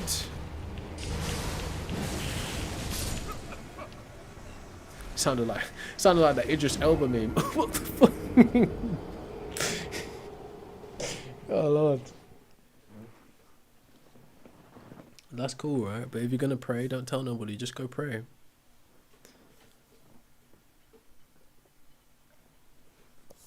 Jesus didn't even like virtue signaling, bro. You reckon? Do you reckon? Alright, I'm not gonna do it. But remember what happened last time? Some of you were here last time, right? I'm not gonna do it this time, but I'm trying not to do it. But every time people do that, oh, I'll pray for you thing, it's just like, ugh, brother, what is that? It's, ugh. Just go pray if you're gonna pray. Don't tell the person. Just pray. I'm not averse to you praying for me, but you don't need to try and like get brownie points for it. Oh, what's up, Izzard? I didn't see you over there on the purple app. You migrated, yeah?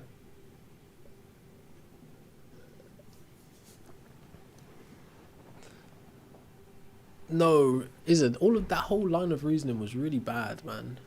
That whole line of reasoning was really bad.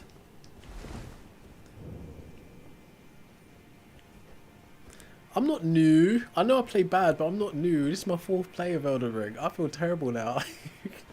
I'm joking. I'm just not I'm not one of those like flawless game players. I'm a casual. I enjoy the game for the story and for like the mental stimulation. But yeah, I do make it look bad, don't I? Oh man. I'm joking.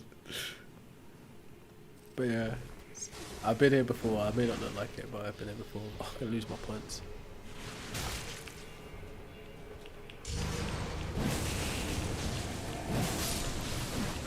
Well, I'm not the type of person that says it's all by coincidence, right? When people present this false dichotomy, like it's either God or accident, either God or coincidence, right? I don't take it to be that. I just simply say, look, I don't know for certain. I think all knowledge is fallible for one, but I don't know for certain how all things come about, and I don't make claims about how all things come about. So instead of presenting a false dichotomy of either God or this, I simply just say maybe it's any number of things that we don't know yet or we haven't considered yet.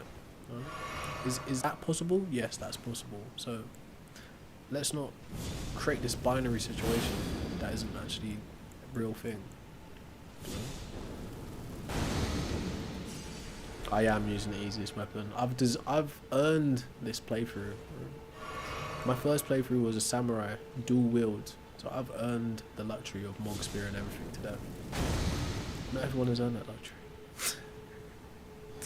I'm joking.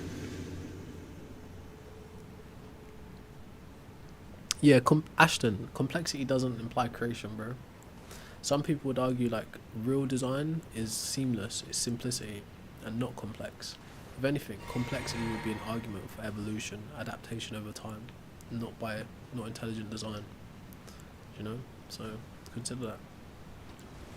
Just an opinion, right? Just an opinion. I'm so dead. Tree spirit. Oh, I'm dying. Drink.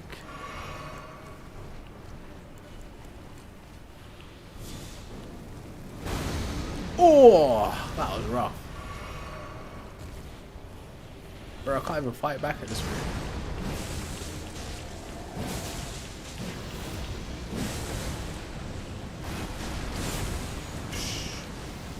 No, that was sacrificial. Now I'm dead.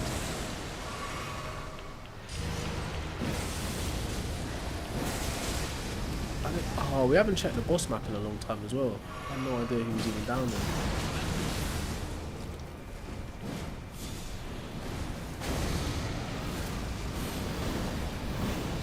No, stop wriggling.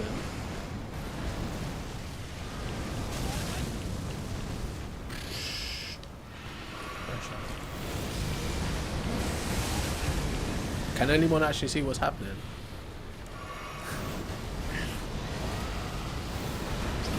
Smashed. Good.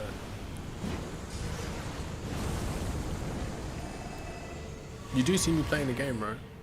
Can't be that stupid.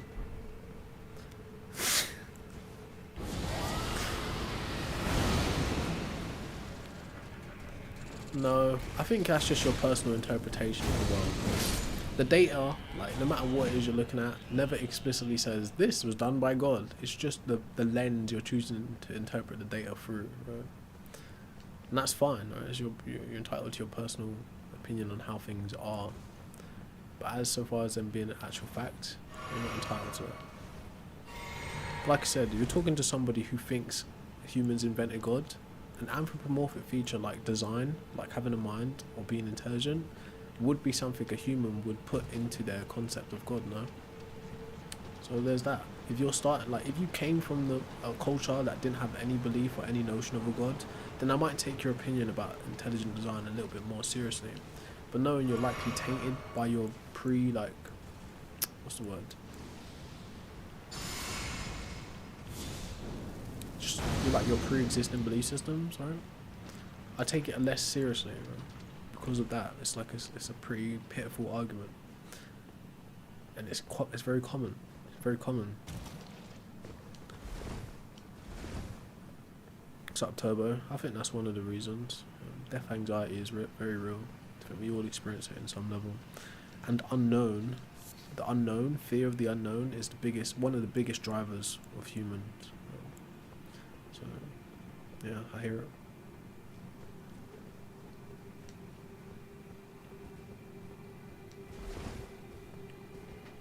When you say other creations, that's what I'm talking about. That's what like highlights your circle of thinking already. Why are you calling things other creations? Humans are also animals. You realise that, right? I know a lot of you don't like to face up to that. You feel like you're special. You feel like the universe waited like 13.8 billion years for you to be here, but you're just as much of an animal as any other creature on the planet, you know? You just so happen to evolve to the level where you can be intelligent. Well, some of us. Joking.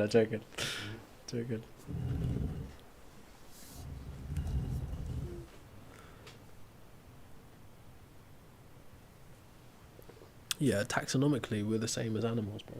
I went to the National, what was it called again? Natural History Museum the other day. I looked at all the fossils of early hominids, or hominidae. They're our ancestors, bro. They're literally animals. We are literally still animals too. We just think we're special.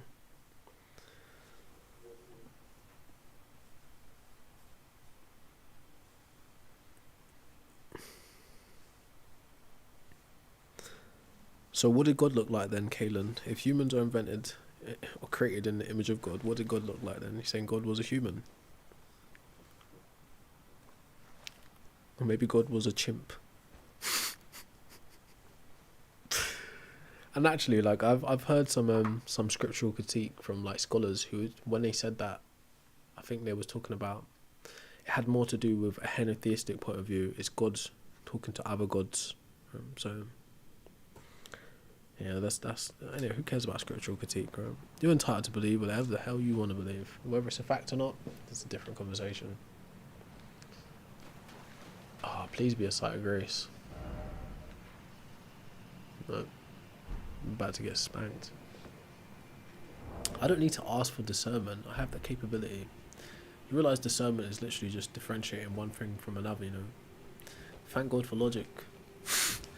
Like they've got like someone went to the church with the word discernment and they started to build out sermons based on the word discernment, and now people don't actually know what discernment means anymore. So it's actually hilarious. Like, yes, everyone has discernment. Animals have discernment. It's literally differentiating one thing from another thing. Okay, that's what it is. Like golly, golly. So I'm saying we need to reform religion. They're indoctrinating people and sending them out the door without the tools, without the correct tools to interact with reality, and it's making them look crazy. Yeah, there are different levels of discernment. You could say that, but it's not something that has to be given to you. It's not a blessing.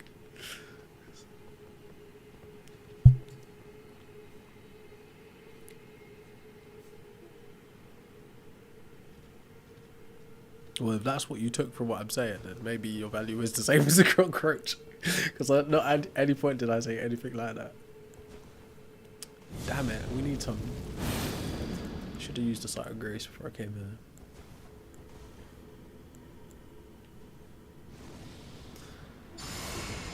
About to get tossed about. Actually, I think I could just go back. I could just go back to the sight of grace.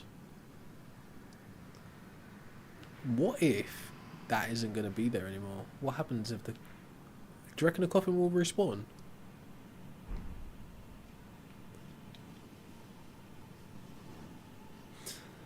Well, we think that based on the story, Tristan, but we don't know if it really happened, dude. Just like a bunch of other stuff, we don't know if it really happened. We think that based on the story.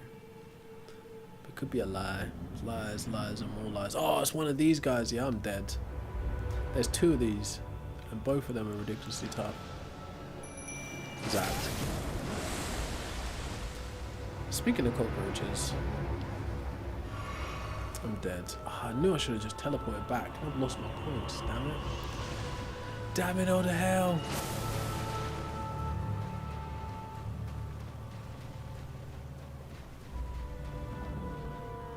I knew I should have teleported back. You know how tough this boss is. I knew it.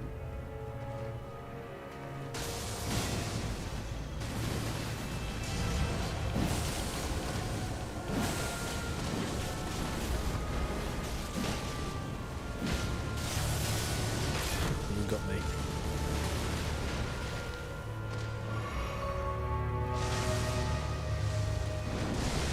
We're gonna need some serious luck on your side for this one. 2.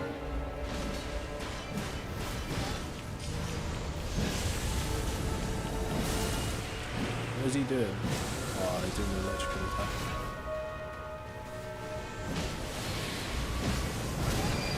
Oh my god. No, that was too soon.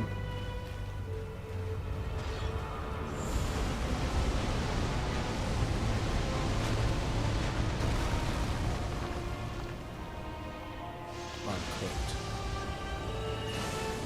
Go Mimic, hold him off.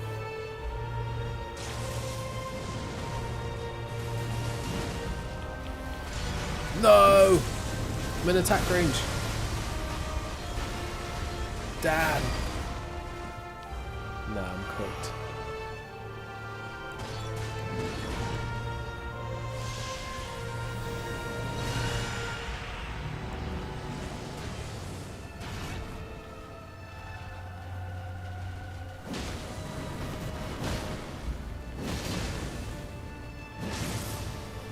Boy, boy.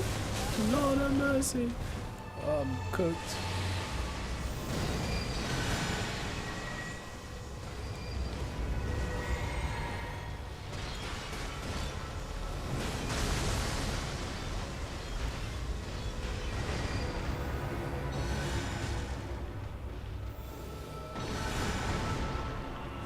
Mimic, please hold him off.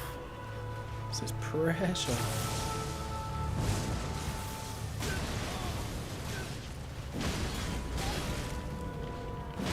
Tell me he's grabbed me. No. Oh, I'm just a hit away. Greed!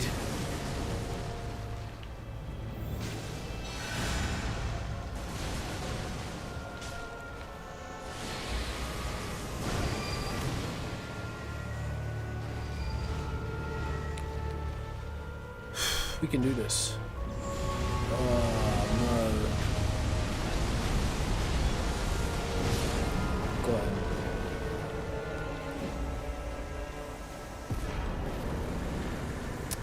We did it. How nice it is. That was pressure, man. I didn't think we was going to make it. Lord have mercy. Can I get a follow for that? Come on. That's well worth a follow. I know, there's two versions of that enemy though as well. There's one that's really tough. Alright, I'm gonna get my points back, then we're gonna go do parkour for like probably half an hour. It's gonna be annoying. Thanks for following. Yeah, my creator is my parents. My parents made my body. But beyond that, I can't really say. I think humans come about from a series of natural things, right? Processes.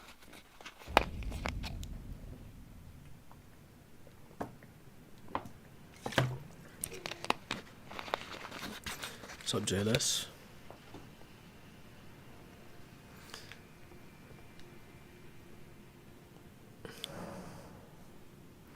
What's the verse? What we arguing about? Matthew? Oh no. Getting into Bible scriptures. Alright, what should we do? Do you know how deep it would have been if I'd have lost those points? It's 600,000 odd points for one skill. Excuse me for the burp. Looks like we're gonna put in strength.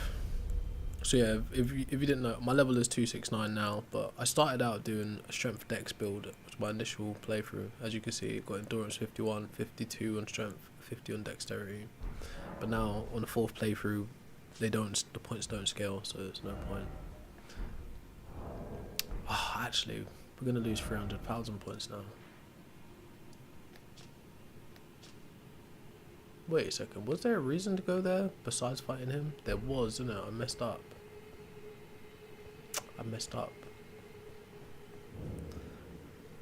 713. How long you been playing this game, bro? You gotta have at least 10, like, or maybe even 1,000 hours in at that point.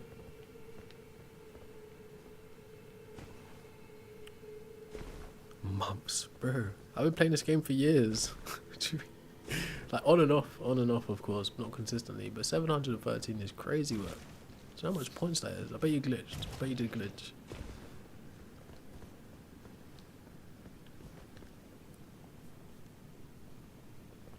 That's a good point, JLS. Yeah, not only sports team, but they were like political parties, like war vehicles. Specifically in the Levant, the Middle East was like a war type of culture, like nomadic warfare, warlike culture. So like the Israelites were war culture, Canaanites war culture, Babylonians war culture.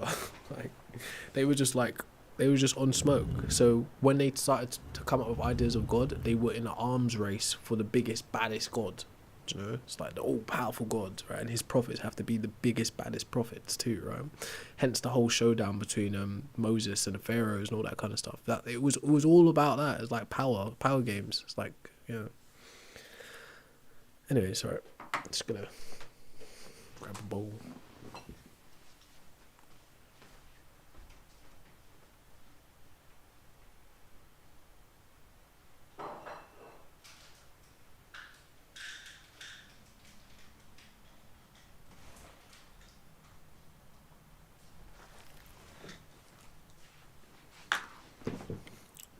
I appreciate it, Em. What is the truth? Everyone be like the truth this, truth that. What is the truth? Is there objective truth outside of maths? Outside of formalised processes, is there an objective truth? Or is there just subjective truths all the way down?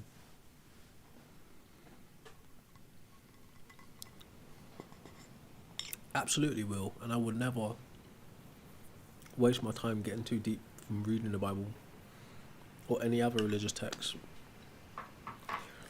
There's way better books to read, way more important books to read.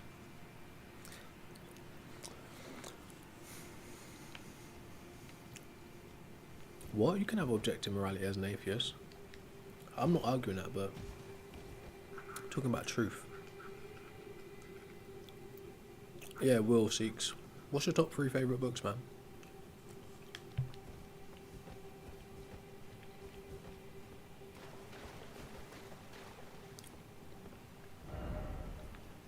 I want to be now.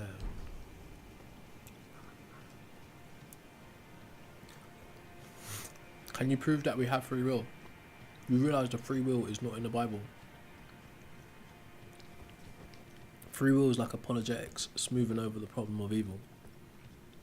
Free will isn't in the Bible.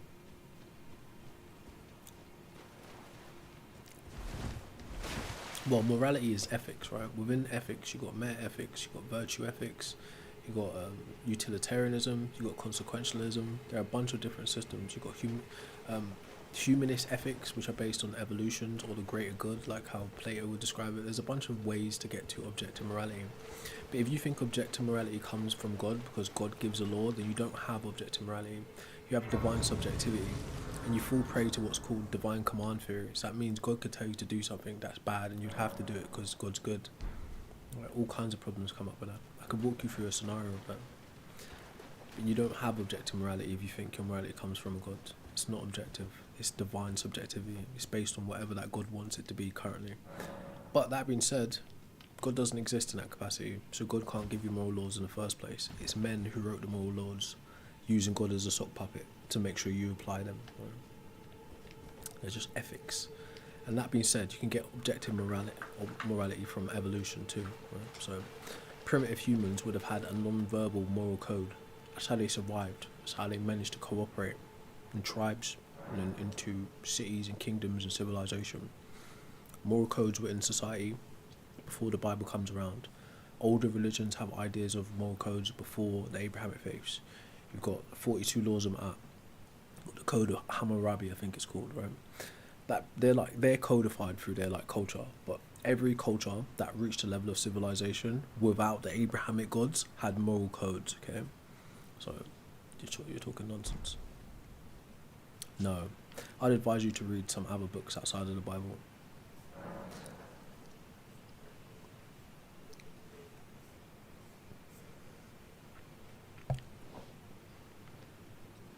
You don't have like right. Anyways, right. Go to explain to me, prove or demonstrate free will. Like I said, your idea of free will isn't even in the Bible, bro.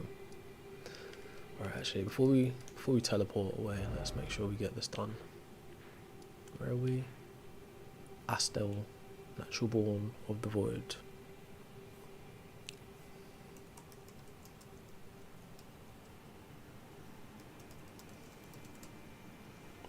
I'm going to chew some gum, so I apologise if it annoys some people. I'll try not to do it right in the mic though.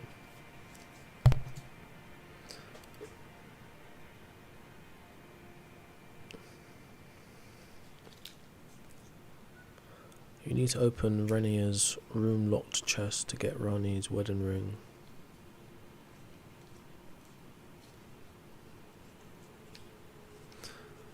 You have to...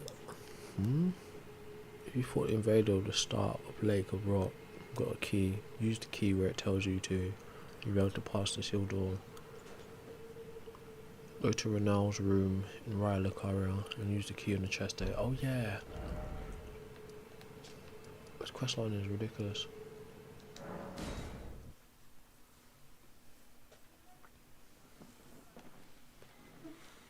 Use your words, man. Use your words. Become a literary assassin. If you can get clarity in a short amount of words, then you're doing a great job.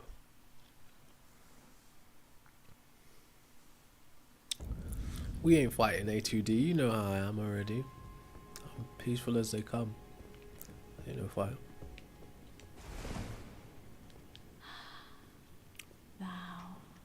Art thou now assured of Oh, I thought to be born anew? 2 mini bosses and a dude called Astro. Be not alarmed. Where was that chest again? Nor There it is. afeared. Oh, I haven't got the key. Oh, now we've got to check the quest line again.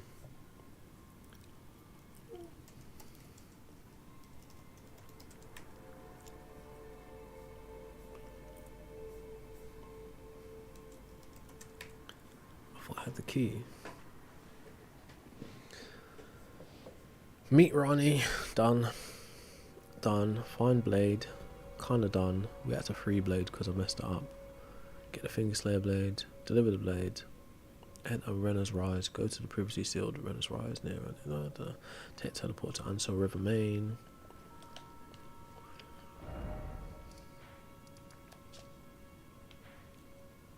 So no, I've done that. Maybe I missed an area here or here. It's supposed to be an invader. Baleful Shadow. Was that guy in the Lake of Rot?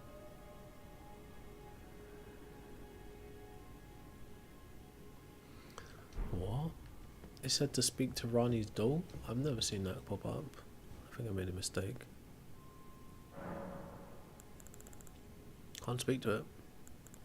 I messed this quest line right up, haven't I?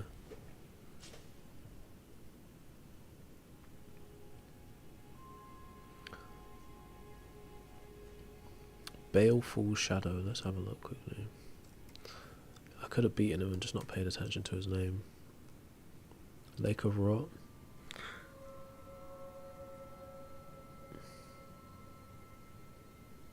No, I haven't beat this guy. Where's the entry?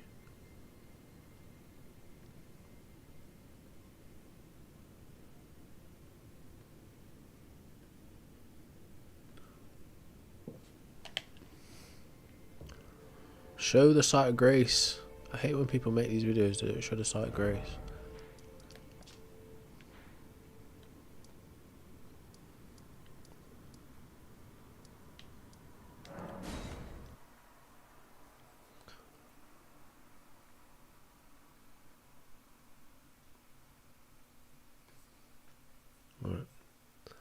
Just gonna mill about in this area. I missed something. Thanks for the follow, whoever that was. Dio, Nick the Goat, thank you for the follows. Is that Dio, like, from JoJo? I appreciate that, A2D. I didn't know he was on my YouTube. I need to really update videos on my YouTube. I've been slacking off making videos. I feel like not uninspired, but just it's not very rewarding to put in all of this work, filming, editing, scripting, just to get low views. I know it's not how it works. You're supposed to do it anyway, but it's kind of jarring.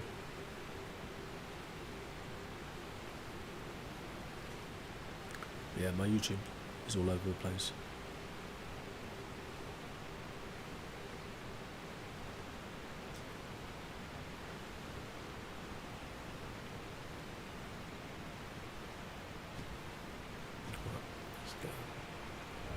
Let's get our bearings. That brings us to here.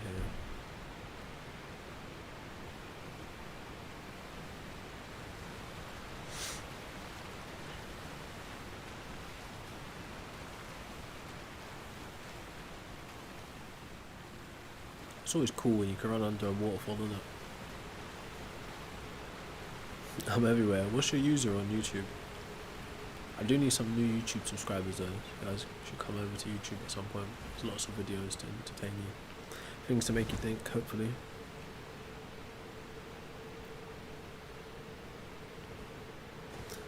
No, but the thing is, if you're saying you believe in the truth, then you're kind of making a mistake, right?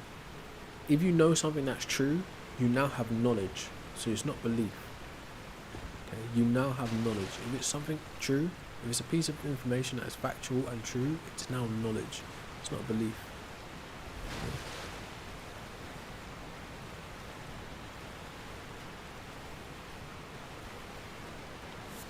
The game is Elden Ring.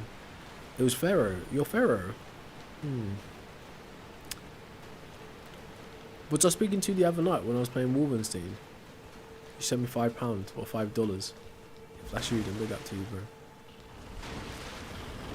Oh, Alright, no, this is going to take me to the red place, right? No, this is where I wanted it to be. Huh. This is what I was missing.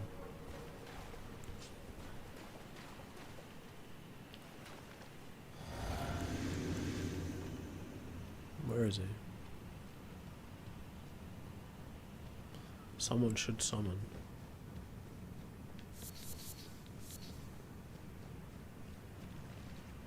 Yeah, it could be nights. Sometimes I do double streams. I really need to be better on it. Because I realised people are tuning in from different places in the world. No, I've gone the wrong way. Yeah, it's the wrong place. So it's hard to catch like the stream where everyone's on at like the right timing. Well, yeah, humans invented atheism by inventing gods. Everyone that's ever been born was born an atheist. Right? No one was born with knowledge of God to believe in it. Everyone was born an atheist. Now you could try to argue that they were born agnostic, but you don't need to have knowledge of a God to be an atheist too.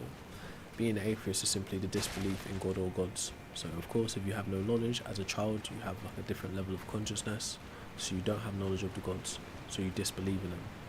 So everyone that was ever born was born an atheist. It's only until you start to grow up where humans start to convince you of stuff that you should believe in, where you start to believe in a God. But no one is born believing in a God. So yeah, the minute you invent a God, you create an atheist. If we invent a God in this chat today, we'd create the negation of that God, which the negation of belief in that God, which is an atheist.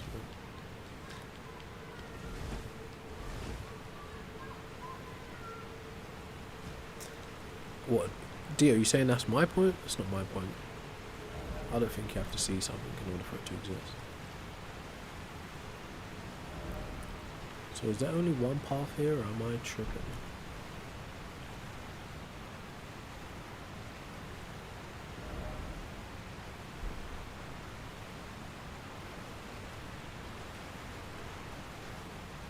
Wait, you have medicine for insomnia? Insomnia? What does it do? Oh, okay. I'm assuming it puts you to sleep, right? Dumb question.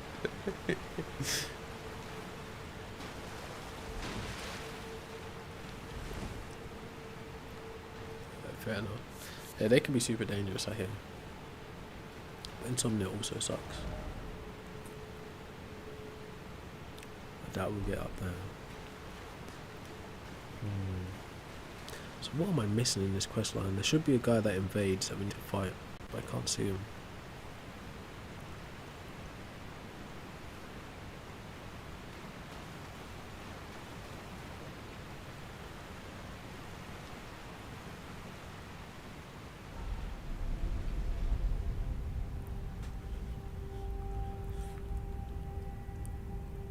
No, I'm in the right place.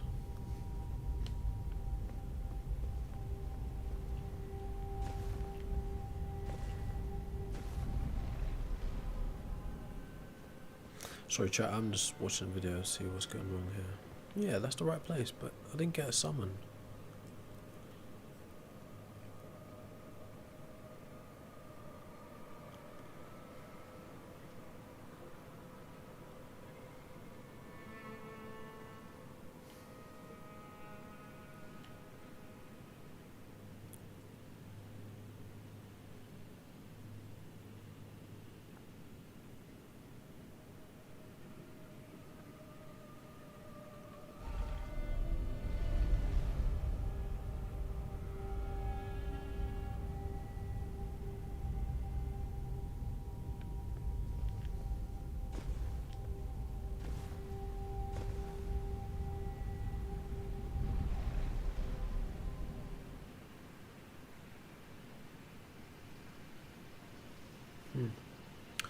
So I went there already, but I don't remember fighting a guy here, so something's wrong.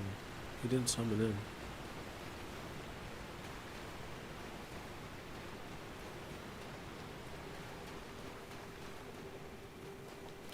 I should have got a key from somebody in this area. Yeah, this guy didn't summon in for me. It's Shadowblad. Right, I'm gonna have to check what's going wrong. Shadowblad doesn't show up.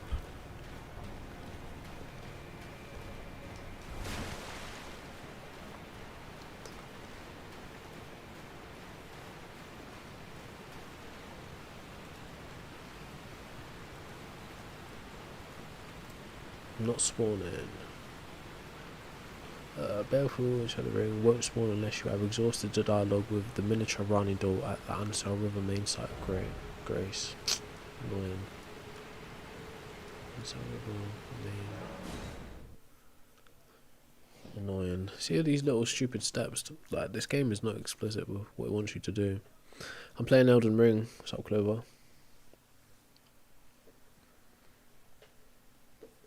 I have to speak to the Rani doll. Beat that guy, take his key, go back to Lucaria, open a chest, come back to that basement, open that blue door. So just do like a quick Google on Divine Command Theory. What's your name? I'll scroll past you. So for instance, right, what's the best way I can give a metaphor for this? Let's try this video. Ah, there it is. So say like you would say God is all good. Like God's nature is fundamentally good. God doesn't deceive, he doesn't lie. Or is it merely thy habit to talk to dolls? Fine. Fine. I hadn't expected any soul to recognize me in this guise. But now the cat is out the bag. I cannot allow thee thy freedoms. Perform for me a service as recompense. Eliminate the baleful shadows which prowl these lands. The name of Rani the Witch is already sullied by thee. I will not brook disobedience in this matter.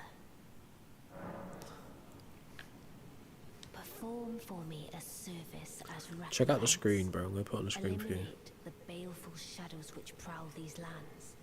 The name of Rani the Witch is already sullied by thee. I will not brook disobedience in this matter. Have a little read of that, right? I was trying to think of like a metaphor that I could give you. Put it this way, right? Say God appears to you one day. Oh, fuck's sake, still more talking. As recompense, eliminate the baleful shadows which prowl these lands. The name of Rani the Witch is already sullied by thee. I will not brook disobedience in this matter. Right, so yeah, like, say God appeared to you, right? Oh my god, how much talking has she got? I'll just skip it. Eliminate the name of I will not. Eliminate. Alright, cool. It's just the same talking point. I will not. Alright, so anyways, right, say God appeared to you. And like, he said to you, hey, what's your name, dude? I forget what your name is. Let's call you John Doe for the sake of argument, right? Say God appears to John Doe, right, and he says, hey John Doe, I need you to go next door and dash your neighbour's baby at a rock, right? You would say, no, like, alright, so let's go back a step, right? To murder is objectively wrong, right, within your worldview, right, because it's part of the Ten Commandments. So we just establish that off the bat, right? In the Ten Commandments, murder is wrong. But then say God appears to you and says, hey, John Doe, I need you to go next door and dash your neighbour's baby against a rock, right? Specifically the action which would unalive the baby, unfortunately, okay? At which point that God tells you to dash the baby at the rock, it would be a command, right? Just like the 10 Commandments would be a command. Now, would you dash the baby at the rock because God's telling you to do it? Or would you say, no, God, that's wrong. It's the wrong thing to do? I can't remember who was asking me that. I think he's gone, probably. But I'm walking you through the dilemma, right? I'm explaining it to you. It was Kev Warwick. Right, if you would say, like, yes, I will do it because God tells me to do it, and whatever God says to do is good because God's nature is fundamentally good, then your objectivity is out the window, right? You're literally just doing what's good because God says it's good, right? But if you was to say no to God, right, you'd be going directly against a command, right? But you'd also be holding to your own subjective idea of morality yourself, right? So you're kind of in a catch-22 with the God situation. Is what God says right because he says it, right? Or do you do what's right because you think it's right? So to not kill would be your subjective morality, okay? But at the same time, I'm not explaining it properly. Like, I butchered the metaphor, so just forget. Like, just go look at it in your own time. I absolutely butchered the metaphor. Right, so just look at it in your own time. It's called divine command theory. It's also called the Euthyphro dilemma, but I butchered that metaphor. I tried. I tried to string two things together at the same time, but it wasn't coming. There's a better way to explain this because it's one of those things that could be slightly confusing. I tried to explain it, but yeah, just learn.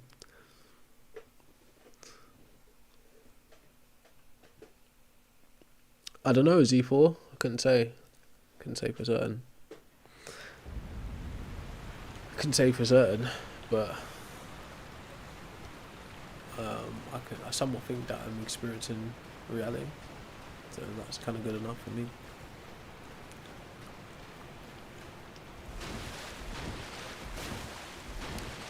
It can be likened to that, right? It's just simply saying, is what's good because God tells you it's good, okay? And is what's bad because God tells you it's bad. So that essentially means if God decides tomorrow something that you deem as bad is good, then you have to go by God's command to do said thing that's bad.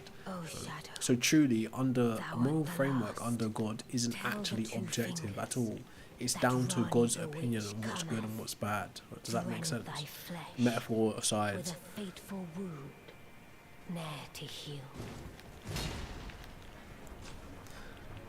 But she knew Vlad was going to be home the whole time. She still let him stay.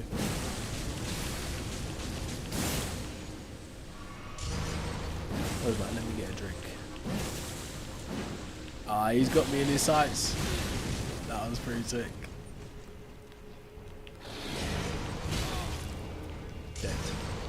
Oh, the action carried on. Right, I'll just take it. Right, hopefully my secondary explanation was was better than that butchered metaphor. So I'll go around. This is farewell, my dear.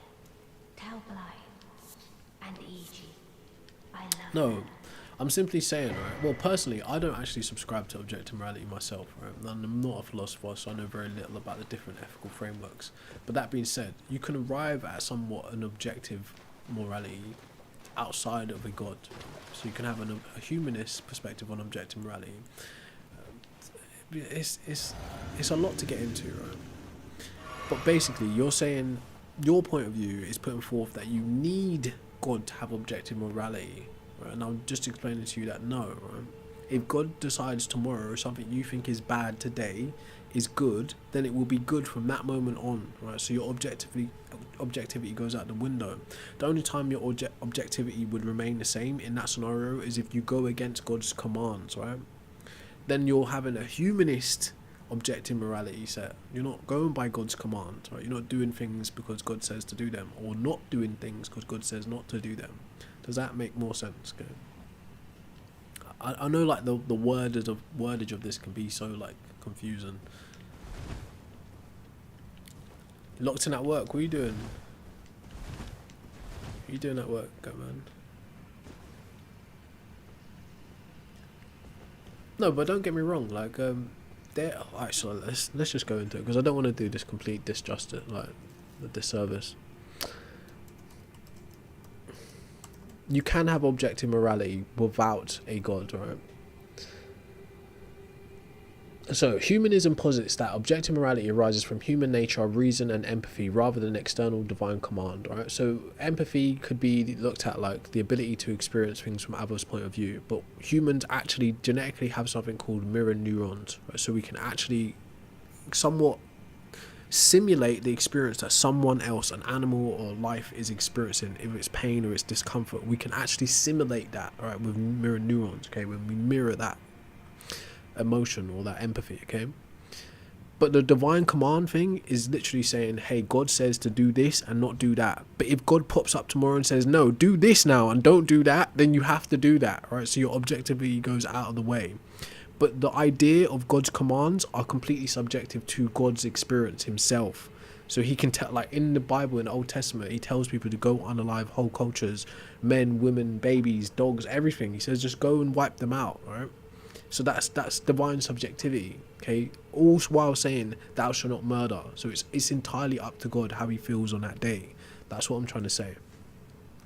So anyway, humanism posits that objective morality arises from human nature, reason, and empathy, rather than external divine command. It holds that moral truths are grounded in shared human need for flourishing, and that actions are judged by their consequences on welfare. But even that is just a type, right? Because that points to consequentialism, right? But there are other ways to look at that, right? Consequentialism is literally just judging the thing based on the consequence of the actions, right? Utilitarianism would be judging the thing based on the greatest good for the greatest amount of people, okay? There are just different ways to look at it. This is why it's never black and white, this good, that bad, because I like it, right? It's deeper than that. So this perspective is often termed objective. It's not based on immutable absolute laws, but on universally applicable naturalistic and evolving principles, okay? Let's look at moral realism. Moral realism is the philosophical view that objective moral facts and values exist independent of human opinions, beliefs, or cultural norms, meaning statements like murder is wrong can be objectively true or false. Much like scientific facts, it posits that morality isn't subjective but grounded in reality, asserting that moral truths hold universally, making it a form of ethical cognitivism that contrasts with moral anti-realism or relativism. Okay, so there are different frameworks. So I would like it's too much to get into, right?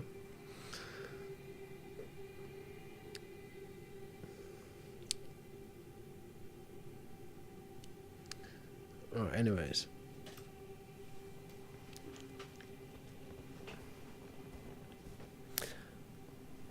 So that being said, right, as you can see, you can arrive at the point of view of moral realism with or without a god, right? But personally, the argument is that you can't actually get there with a god because of divine subjectivity. But yeah, you'd be much better off with a humanist framework for morality. You'd be much better off, because if God pops up tomorrow and says, hey, actually kill those people over there, you'd have to do it.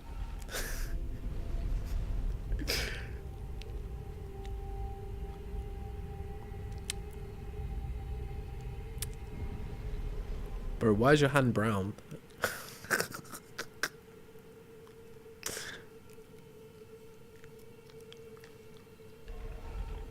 Anyways, so all of my like flailing and trying to explain things out of the way, there are different systems to arrive at morals, right? I don't particularly buy into the objective morality. I think reality is nuanced and layered. Context matters, socio-economic factors matter, history matters. All of those things to me build up my framework for ethics. Other people say no, it doesn't matter. There is no nuance, it's just black and white. I don't take that view.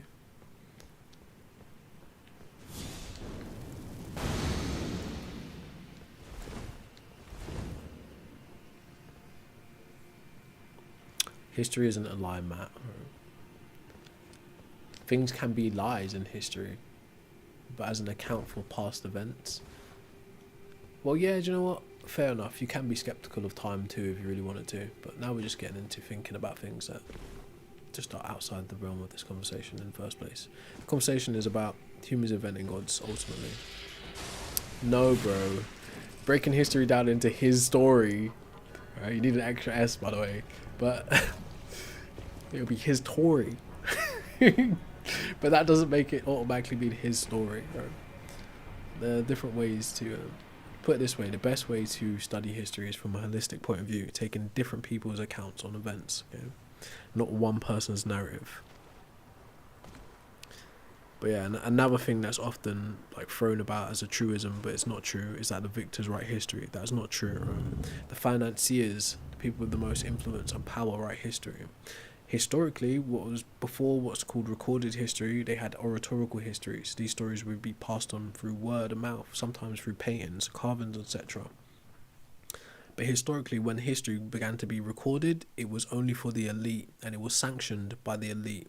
This is part of why the church went across Europe burning books from other cultures and other like religions and ideologies, so they could have the ultimate say on historical events. But anyways, the point is, to be able to write a book back in the day was no small feat. Most people were illiterate. The people who were literate were mostly part of an aristocracy or an oligarchy of some form. So their writings were sanctioned, and people didn't just go to book presses and press books. It had to be written out by hand and in a language that was specific to that culture. So books had to be sanctioned to be written, and they also had to be sanctioned to be translated and disseminated to other people. So that being said, if you're going to take an account of history, you got to know the context of in which things are happening, and the only way to get a real understanding of the context is to get different accounts of history. Measure that against geographical facts, measure that against artifacts, right? And again, right? But all this, the victors write history, that's true sometimes, but it's not true for the most of the time. You could absolutely lose the war and win the propaganda war based on your ability to produce books, produce propaganda. Okay, we've seen it in our day and age. So, but yes, you can absolutely lose the war and write history to produce it as if you won it. That's just how it goes.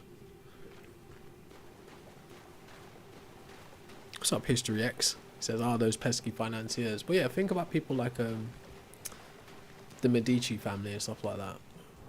People didn't just like, were just allowed to write books and shit. Like, people had to be like, okay, I'm either going to do this to appease some kind of aristocracy, like I was saying, or I'm actually going to be sanctioned to do this piece of work, commissioned to do this particular thing, right? Maybe it was a monarchy, maybe it was the mercantile class. It really depends. Not every average human being, like every citizen, was even literate one and had the capacity to write and read, to produce books. It was like, it was a special thing. To be educated was a special thing. It was an elitist kind of thing. And it was kept that way for a long time. And it seems to still be that way in many ways.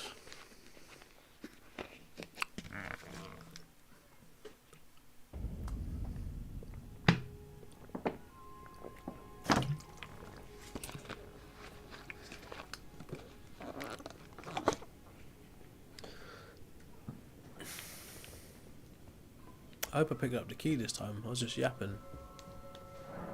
Yeah. Cool.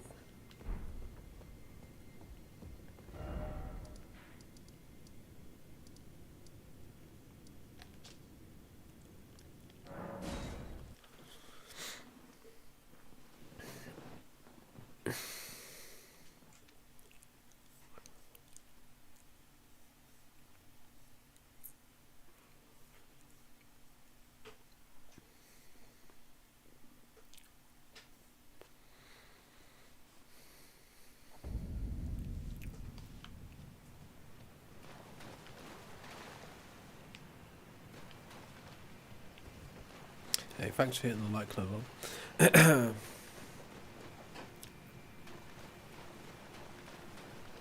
Thanks for the follow, Oliver.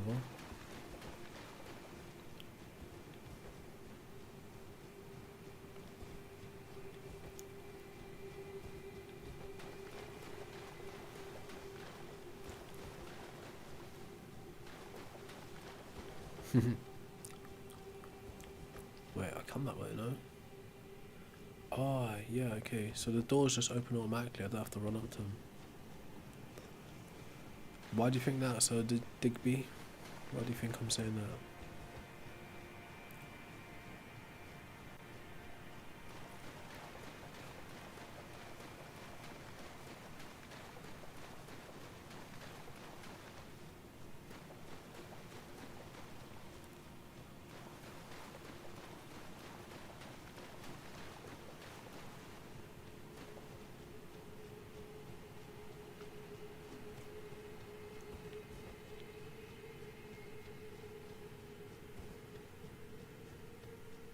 We should be able to do the towers now.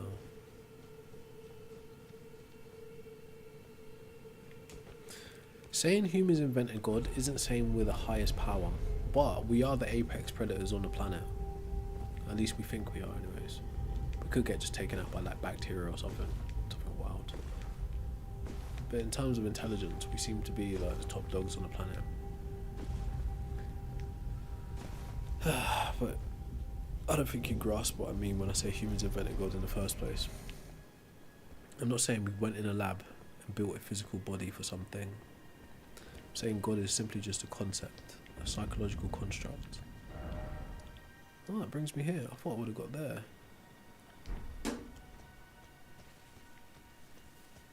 What's up, nobody? But yeah, you could say, yeah, insects are pretty interesting. Didn't they say, like, if insects were like 100, or ants were 100 times bigger, they'd rule the planet? That'd be scary.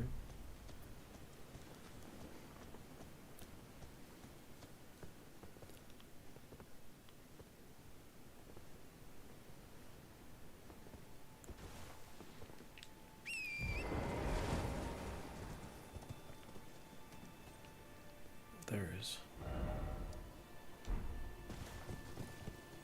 Gotta watch him on the. Oh, there's a dragon to fight. Yes.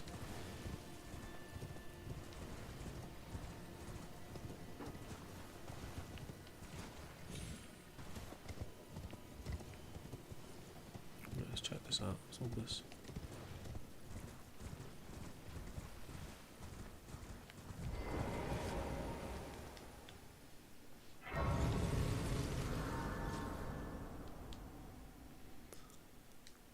Well, if you need clarification for what I'm trying to say, Will Seeks, just ask me. Like, I don't mind speaking in simple terms. I don't think I'm particularly intelligent in comparison to the average person, right?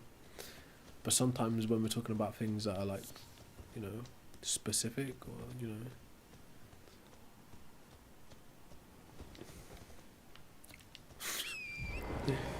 I'm trying not to do the exact same thing you just moaned about.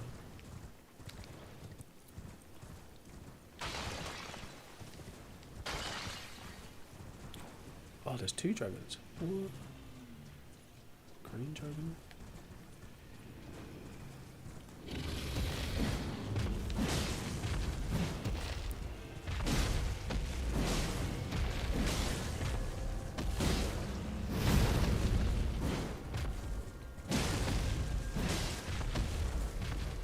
Specialist helmets is the word I was looking for.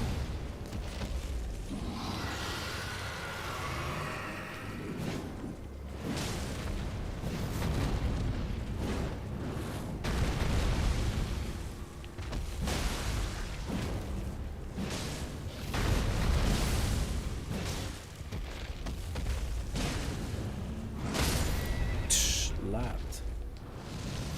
Blue ice. Oh, blue fire. Oh, that looks fire. Oh, the effect is sick. Look at the grass. He didn't kill me.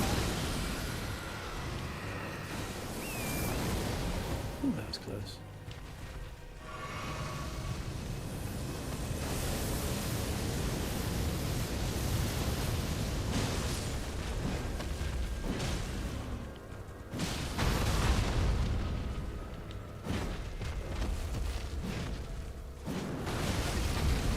drink, man.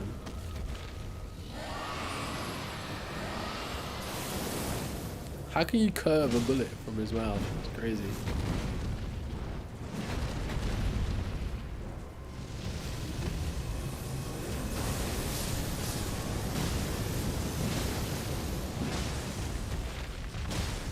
The blue effect is fire. Oh, and it's fire. See how he fares against Aberfire. Slapped it.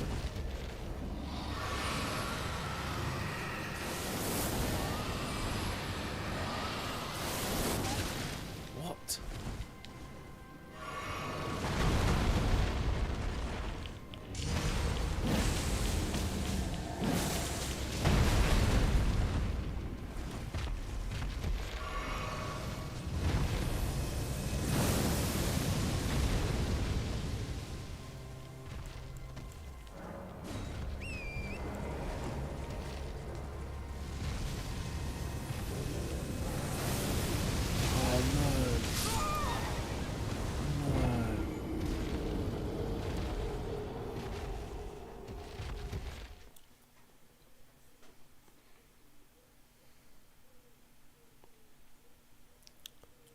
So why do you keep saying it as if it's the truth? What makes you so certain that you have truth?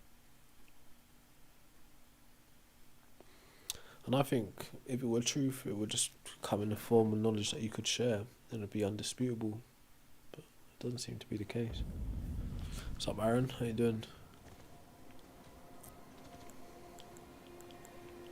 Indisputable? The right way to say that?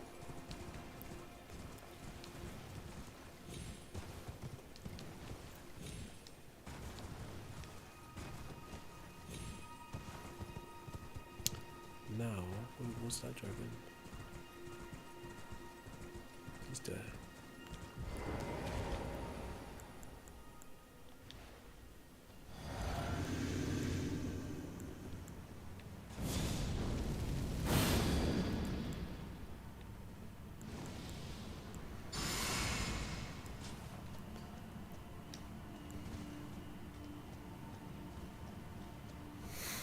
Imagine just like a little man running up to a giant dragon.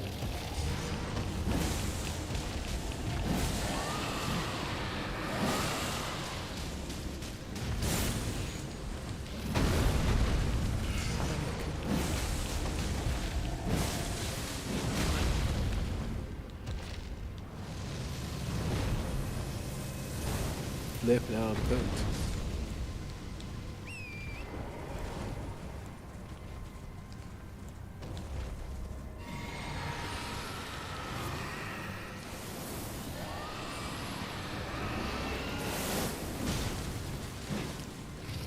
Jump through his wing.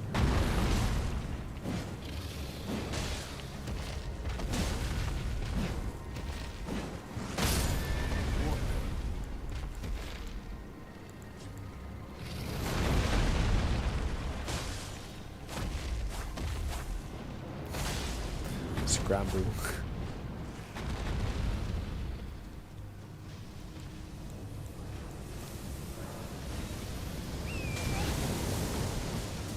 Dead. Ah, I didn't think to pick up my points either.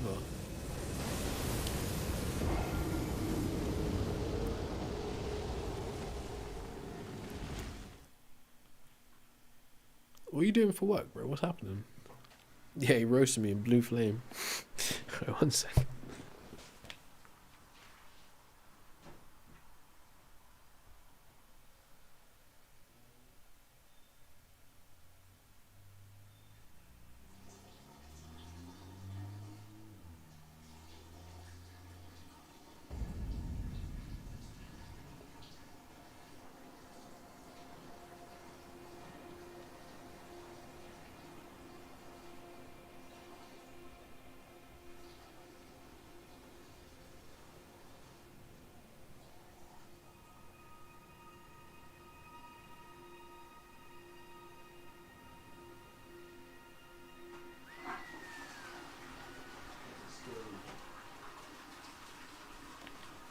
Alright then.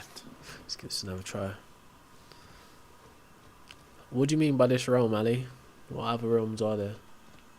Realms always reminds me of old Mortal Kombat movie. Remember the first Mortal Kombat movie? Such a great movie. You know the guy that plays Shang Tsung in that movie has passed away now. It's a shame, isn't it?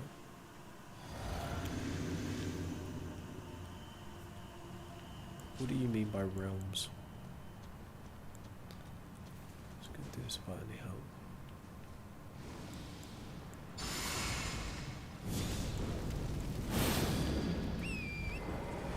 Which way? I'm going the wrong way? Yeah, surely.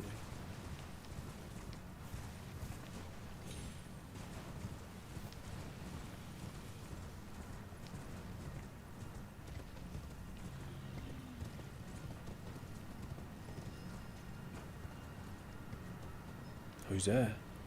Oh, there's a bunch of those dragons. Oh, this is going to be a fun area.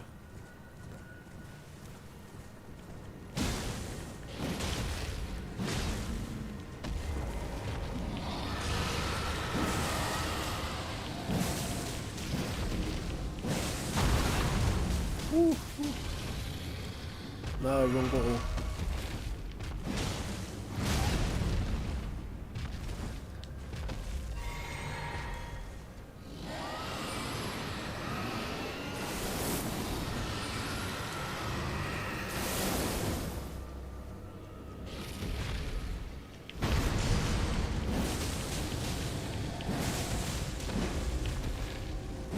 Tail slap. Ooh, close.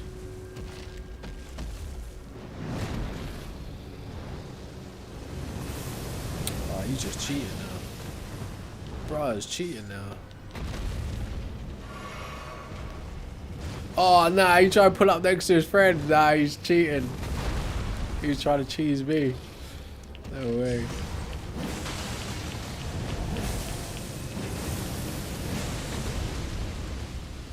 Oh, that effect looks so sick. Look at the tree. Ooh.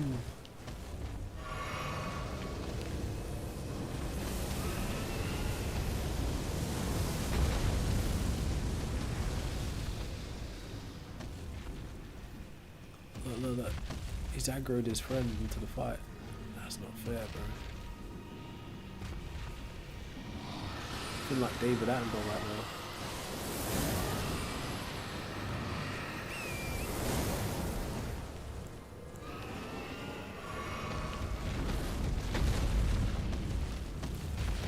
Wait, they're damaging each other? That's one down.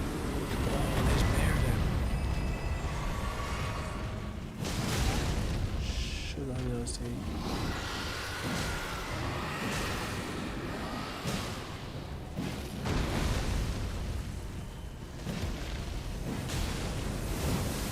Shit!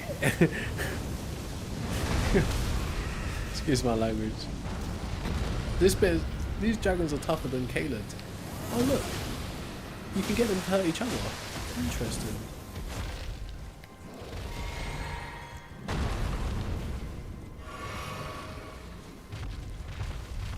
We stay on the line of sight. Oh my days. Oh, we got one down. Don't even get that much points for them as well. How do you know God did anything? Everybody in here, I appreciate you all for chilling, watching in the background. Someone's name is Atheist Pounder. It's quite a sus name for a Christian, wouldn't you say? That's funny.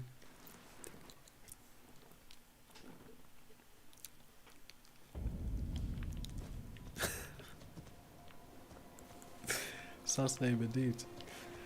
Alright, maybe we should just leave the dragons alone and explore the area. Seem to be too many.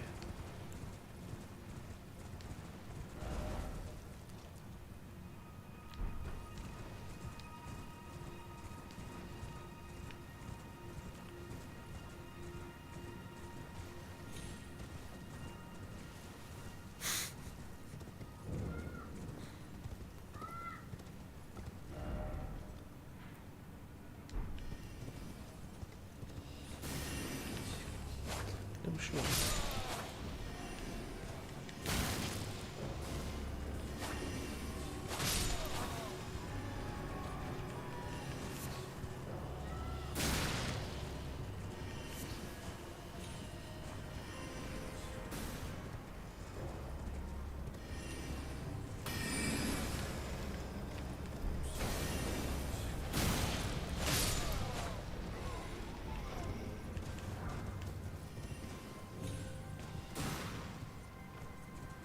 What's up?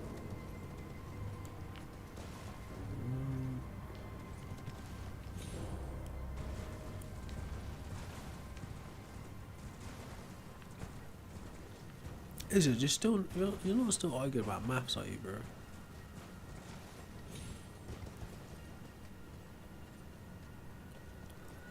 So everything that you consider is rational, right? What you consider as rational depends on your cognitive functions, right? So it's completely a human-based thing. But no, I don't know. I don't want to go too far off onto that. You're acting as if. Anyways, let's go. I'll let you do what you want to do with that one.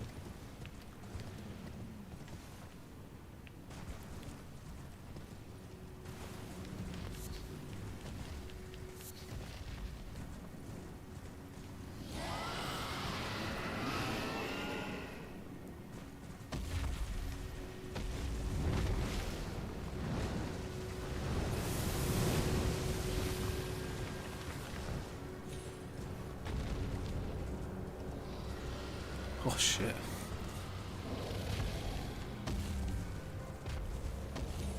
What do you mean because it's above my head? Walk me through it. Because I read part of your argument when you put it on Twitch, but it didn't make sense.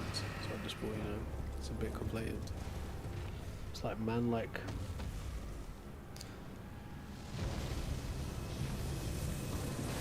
Alright, so what makes you so certain that there's a creator?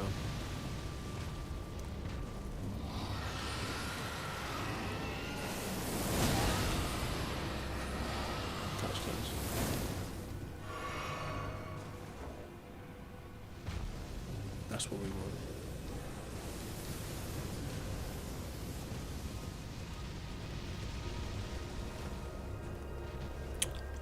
Yeah, because the way you read it didn't make any damn sense, bro. But you're more than welcome to walk me through it. Damn.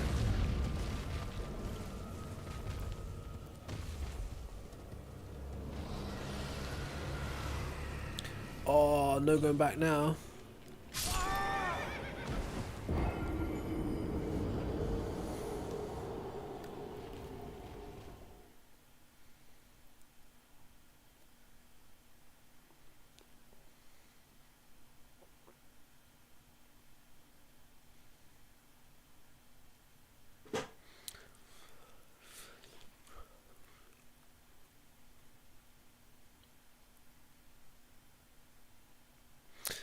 You said it must be guided by ration.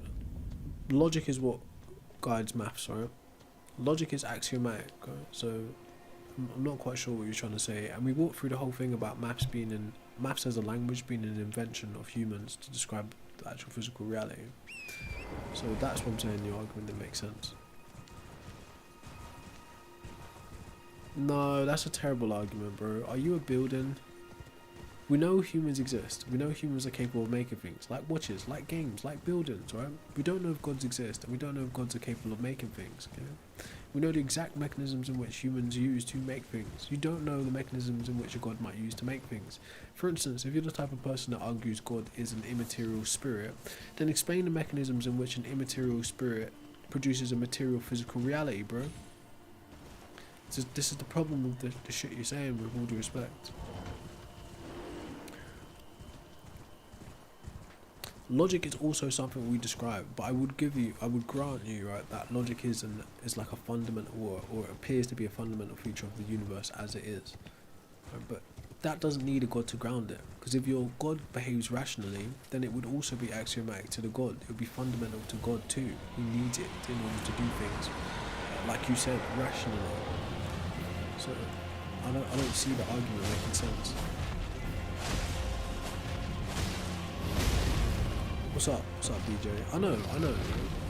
It's an immaterial concept. I'm aware of that. But yeah, like, I'm not a philosopher, so I try not to use throw around terms like metaphysical, ontological, epistemological, like all that kind of nonsense. That's for like analytical philosophers. It's not for me. Yeah, anyways. Well, that was good.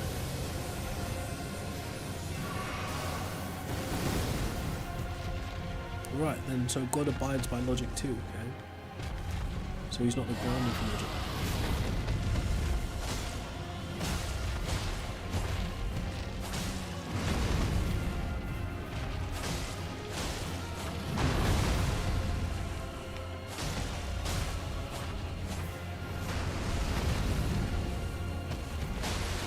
He's fighting the little dragon the whole time. How did that? Wait, why is my armor blackened? I've never seen that before.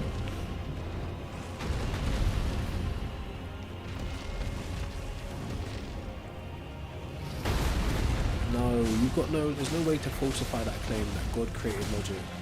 It's just your imagination, right? It's your belief maybe at best. But saying God created logic is crazy, man. It's just a stretch and a half.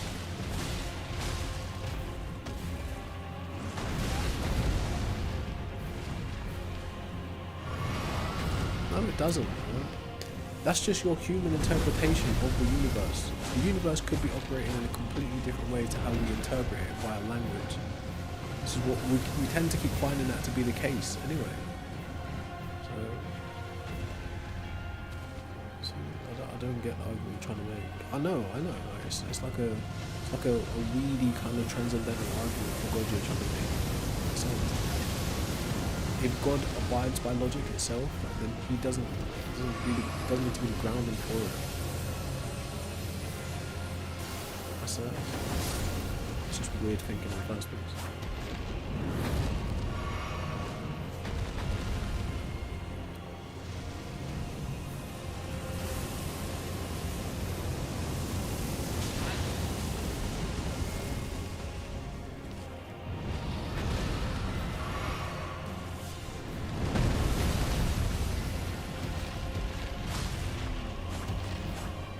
I'm cooked.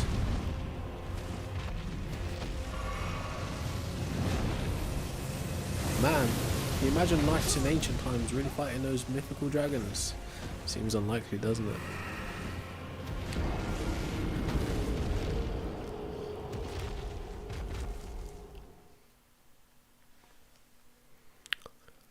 it? Bro, how can you just like try force that into conversation? God is real and you know it. Bye. It's like, which God? What type of gods? What are we talking about? How do I know it's real? What is the requirements for something to be real? It can't be imagined, right?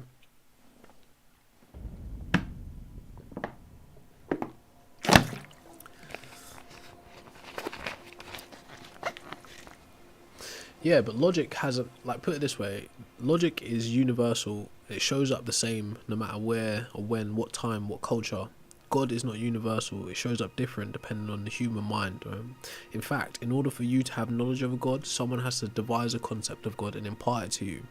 But logic seems to be fundamental, that being that P and not P, put it this way, the law of identity, the law of non-contradiction, the law of excluded middle, that shows up universally regardless of culture, regardless of time.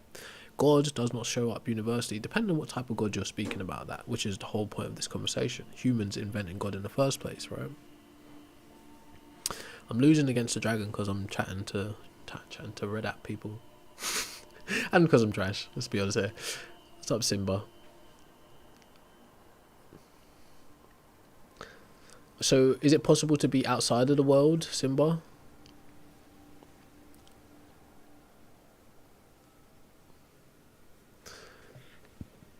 It's just like a religious ideology. It doesn't actually pertain to realities.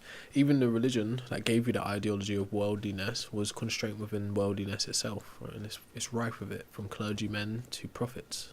So I don't know where you're getting that weird kind of purity idea from. It's kind of perverted, really. But that's psychoanalysis, and you don't want no smoke with that. Alright. Yeah, it is a category error to say that God is an abstract concept like logic. It absolutely is a category error because God is like a fictional character, whereas logic is a functional process or formula for understanding things. It absolutely is a category error on your part. Right. But yeah, like I said, right, what kind of God are you talking about? Are you talking about like a pantheistic type of God? Are you talking like bare theism? Are you talking like a biblical God? What God are you talking about? The reason we have to make those like clarifications is because there is no universal idea of God.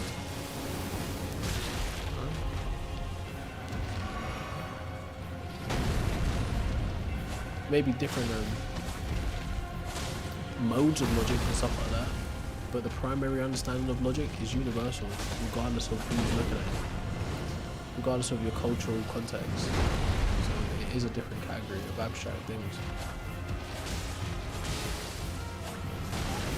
I've stated the fact that logic is an immaterial thing. I just said abstract concept. It's not in the same category as a god. Both are abstract concepts. But one plays the role of like a fictional character that explains things. Another is like a fundamental formula for the universe or how we interact with the universe, like maths. Maybe not a formula, but you get what I mean. Yeah, well, it is a formula.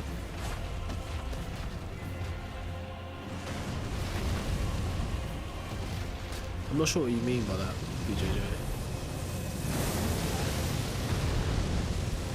Dead. Oh, I survived. I'm alive. Dies 5 seconds later. What the hell? You all saw that, right? You just glitched to the other side of the map.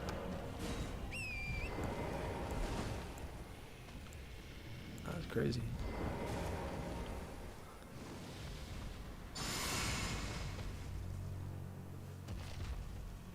Well, there's only so much that, put it this way, there's only so much me as an individual understands, right? I experience epistemic humility every day.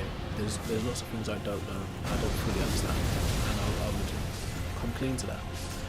But what you're trying to push is as if it's a fact, and if like a noob like me can spot the clear flaws in your thinking, then it would seem that you haven't thought deeply about this either. Bro teleported just to smash me.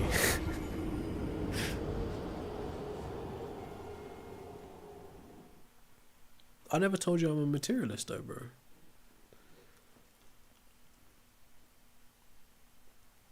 But again, right, you're making a presuppositional argument for tag in the first place, right?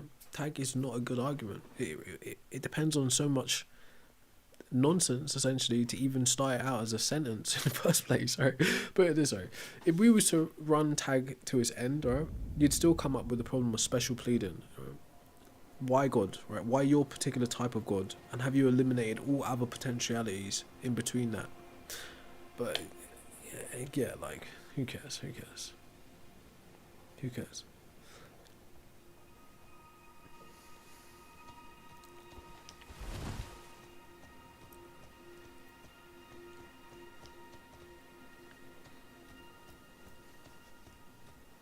Well, yeah, obviously you can't prescribe nature. That's true.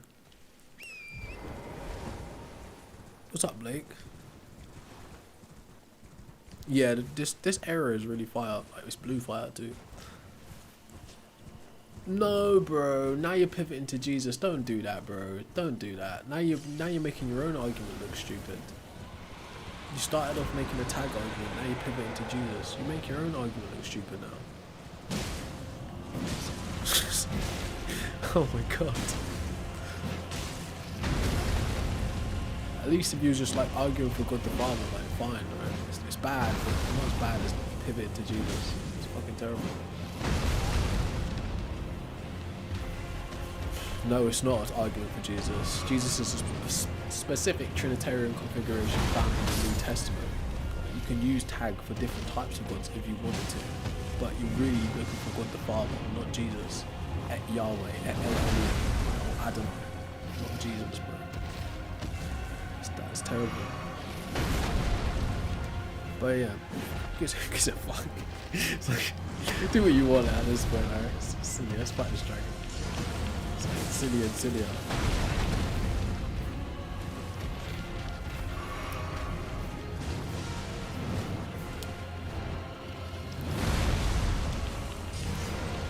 getting crazier and crazier and crazier and crazier.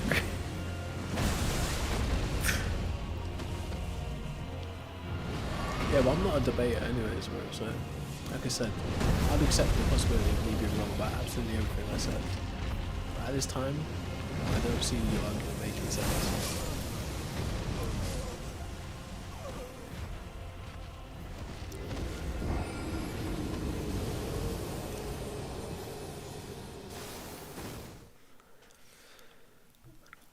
Oh yeah, that's algorithmic, though. That's an algorithmic thing, BJ.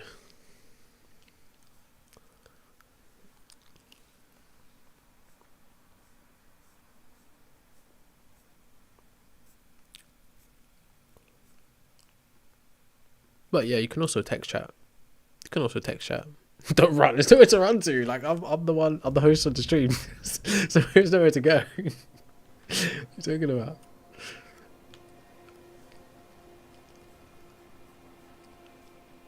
Yeah, as a noob. Hey, what's up, too? I didn't see you there. How you doing? No, this is Elden Ring, man. It's Elden Ring. I said, from my point of view, as a non-philosopher, logic seems to be self-justifying, which would be described as axiomatic. Right? So it's there. It's necessary.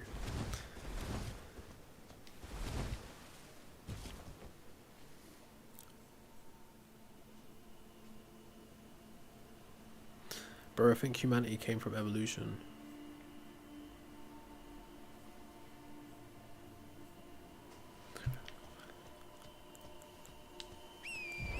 Wait, before we do that, let's charge up and actually beat this dragon this time. Well, like I said, right, there's limits to my understanding within like a philosophical, schools of thought in philosophy. I'm barely into an introductory book of philosophy to go too deep into that kind of stuff. But as for like these tag arguments that get thrown about on the internet, they're pretty bog standard. So I feel like you're going into the tedium, e.g. meta, in order to make your argument look like it makes sense, but it doesn't. You know, we've already established if God operates logically, then God is also subject to logic too. Okay. But so, anyways, let's go fight the dragon.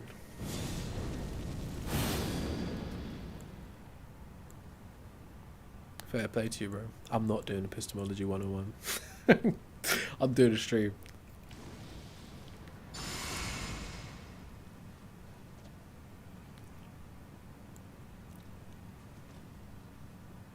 Well, yeah, God is man-made in a number of ways, so I'd agree to that too, Measley. I'd definitely agree.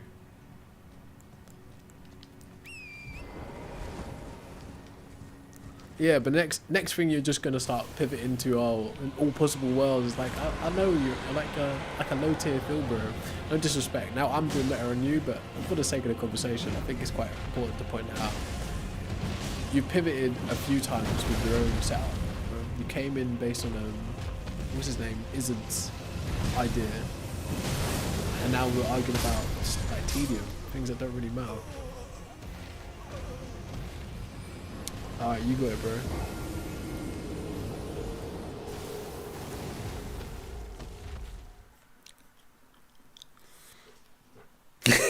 You got it. Right. Yeah, I'm on TikTok. What's up, Jen?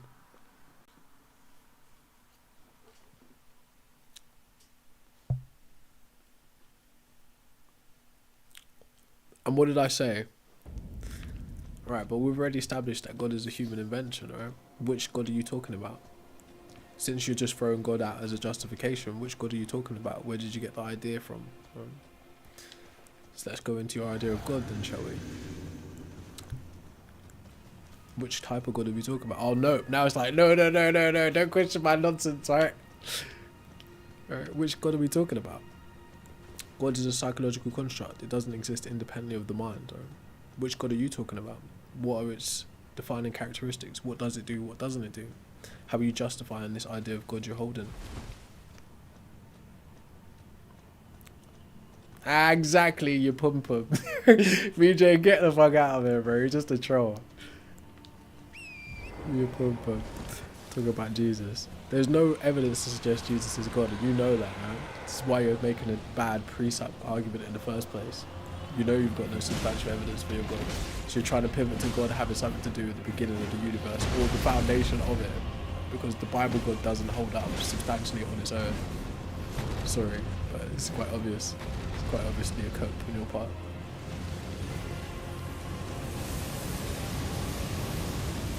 What's up, Saskia? No, I'm not trolling. I'm trolling at all.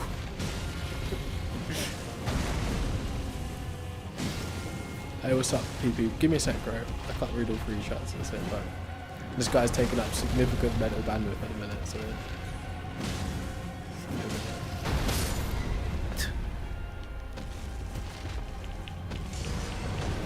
Ah, I missed him.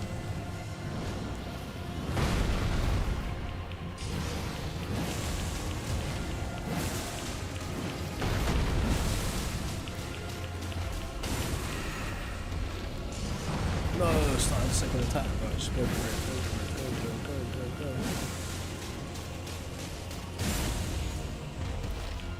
He's gonna fly off. That's the one that gets you killed. No, I haven't got a shield out. Shit.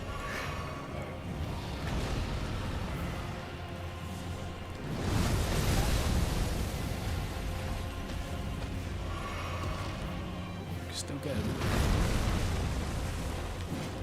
No.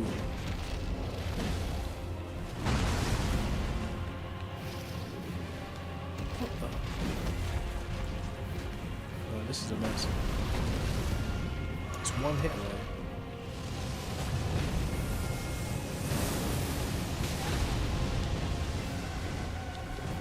Oh, it's a cliff. Okay, we got this. It's just one hit. How's he despawning? Well, I'll take that. Oh no, he cheated! One more. There he is. Finally. Nope, see, you don't even know your own stuff. This is why you're making a tag argument in the first place, man. Josephus' entry on Jesus is a forgery. Tacitus didn't exist in the same time as Jesus. 80 years after Jesus he's writing, and he's writing about things people told him. Just like you're making an argument that someone told you. It's okay, X.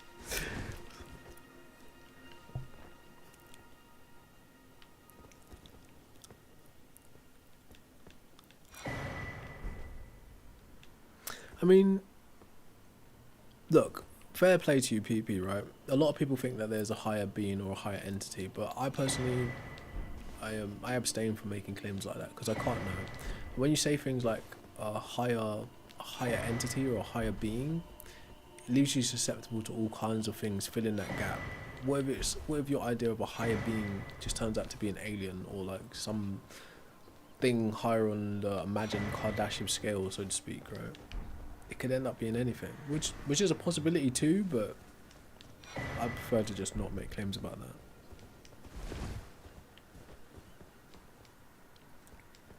That's not true. Well, look into it for yourself if you think I'm lying, bro. Look into it for yourself if you think I'm lying. Right? Josephus' entry on Jesus is thought to be a forgery, and Tacitus is writing about Christ, which is a title that comes from Israelites, right? Or I call them Israelis. It's technically incorrect, but anyways, it comes from older Hebrew culture, Christ. Or anyways, that being said, forget the minutiae. Tacitus is writing about Christ, which is what's reported to him, and he's writing 80 years after the fact, if I remember correctly. Okay, Josephus' entry is his specific entry on Jesus on the piece of paper or the script, I forget what it's called, apocrypha or something like that, is considered to be a forgery. It's considered to be an entry after the fact. Okay. So what else you got, right? And point of fact, right, since you're a fucking philosopher, you should know there being an entry from Josephus and Tacitus still doesn't mean that Jesus is God. Okay? But that being said, right, there's no independent evidence of the resurrection, of the divine birth, of the miracles, or any of that, right? And since you're a philosopher, there being a divine birth and being a resurrection still doesn't prove it's a God, does it? Right? So you're a goofball. You're entertaining, but you're a goofball. What's up, Anna? It's who? I don't know who you are, Anonymous, but no, you can't join. But you can talk to me in chat if you want. What's up, Ancient Toys? Ha ha, cross reference for a cross. That's clever, but you're missing a point, right? If you were just making your tag argument for like a bare theist kind of point, like just a god, a creator god, or you know, like a mind with agency or an uncaused cause type of god, just like no extra features, fine, right? But the fact that you pivoted to Jesus is crazy work. It's absolutely crazy work. Knowing that you can't even demonstrate that Jesus has anything divine to him in the first place, right? It's all talk that happens within the book.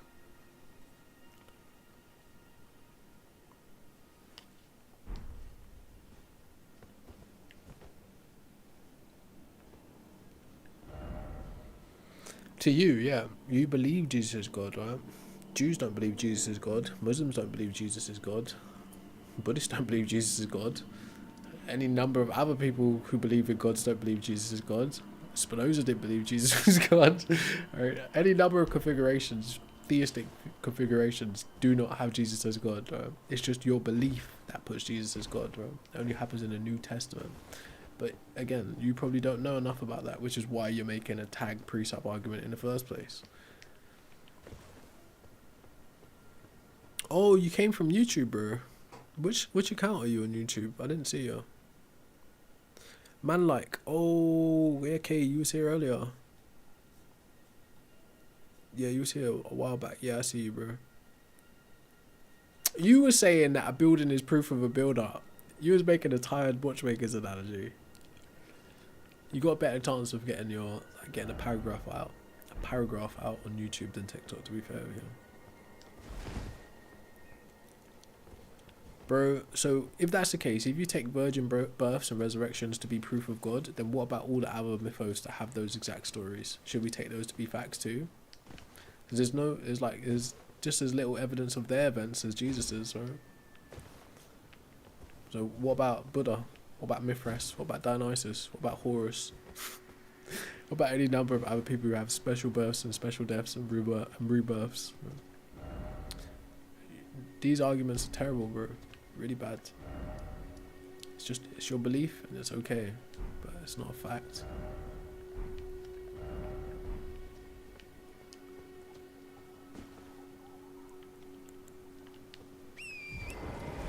Oh, now there's demons, alright. So of course the demons are accounted for in your tag worldview as well.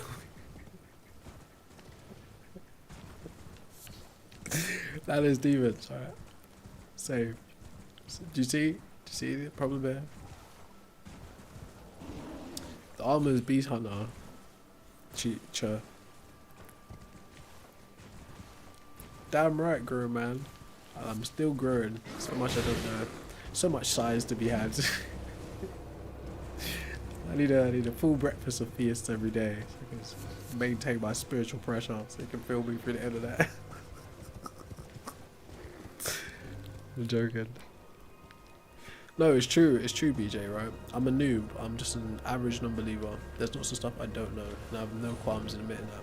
I get things wrong all the time too. But like I said, if like a newbie layman like me can spot these silly things that you're saying, then you're probably more equipped for an argument than I am. So. And that's troubling for you.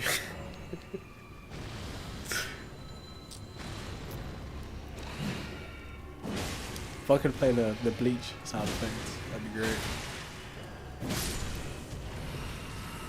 I appreciate you, Anonymous. No, it's not a simple truth though, that's the thing, bro. It's like I said earlier. Oh, I didn't mean to do that. Oh, button.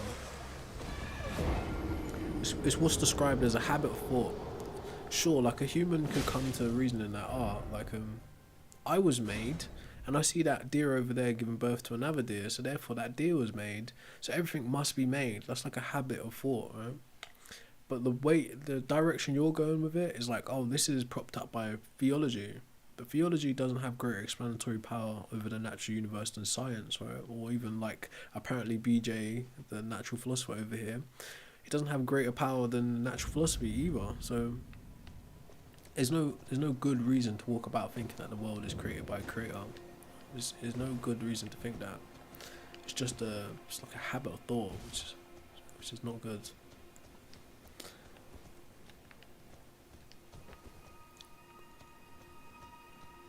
I'm not sure what you're saying, Lulseged. Just bear.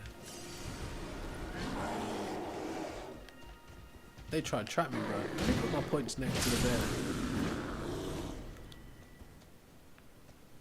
Yes, I do have a habit of shallow thought. I can't read every comment in depth while playing a game, while speaking to multiple people, so you're right. Well, I would say the logical laws are fundamental to the universe, or at least they appear to be, as in like a move anyways, right? But I would also venture to say there's an argument that these things that we're talking about as laws and like logic and stuff are called formal games or something like that. So essentially, they're literally just based on the fact of how humans choose to interpret the universe. But humans, as like a subjective existence, could be wrong about all of our assertions on the universe. Even our observations could be incorrect. But that's just my opinion, right? Doesn't mean that's the truth in any way. It's just my opinion.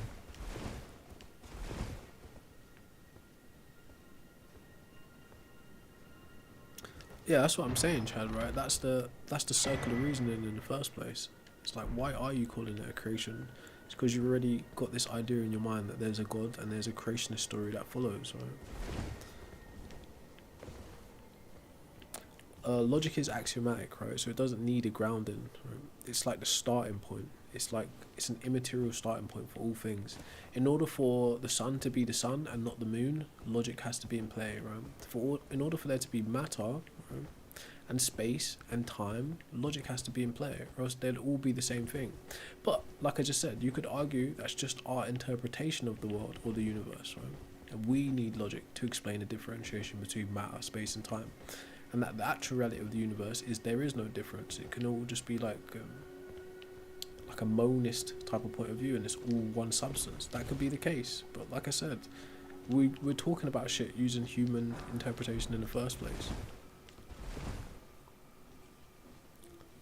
No, you're just begging, bro. You're begging to look for a way to get off a silly argument for Jesus, which you can't afford, given all of the other stupid shit you've already said.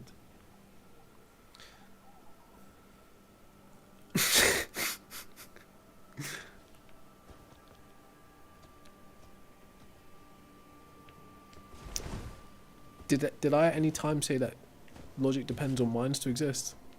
Did I at any point say that? What's up, Catrice?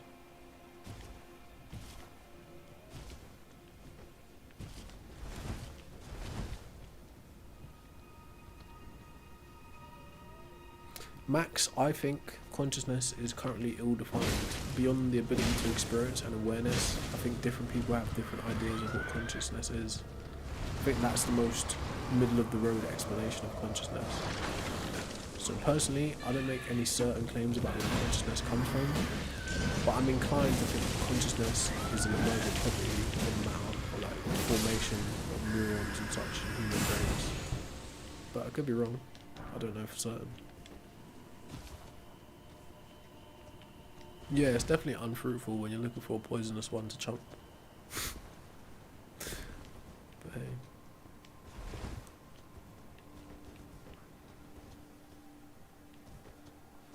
What's up, Dundada?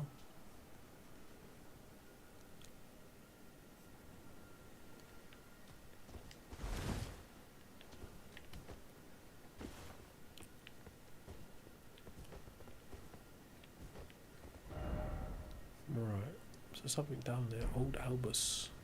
Looks magic-y.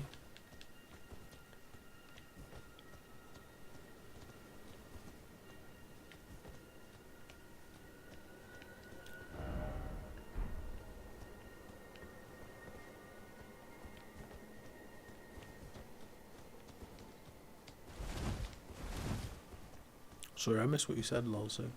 Organic matter. Yeah, so Lulseged, have you ever looked into abiogenesis? Abiogenesis is living matter arising from non-living matter given the right conditions, so early Earth environments, right? That's what abiogenesis is. But I'll do you one better, right? Let's forget all the science talk. Right? You seem to be holding the position that life can't come from non-life. So what kind of life is God then, if you think God produced life. This is the beast armor. Beast hunter armor. You gotta do Volcano Manor, which is here. Gotta do this quest line. You gotta become a recusant like me, but it comes with a heavy toll to pay. How do you know Anunnaki exists, bro?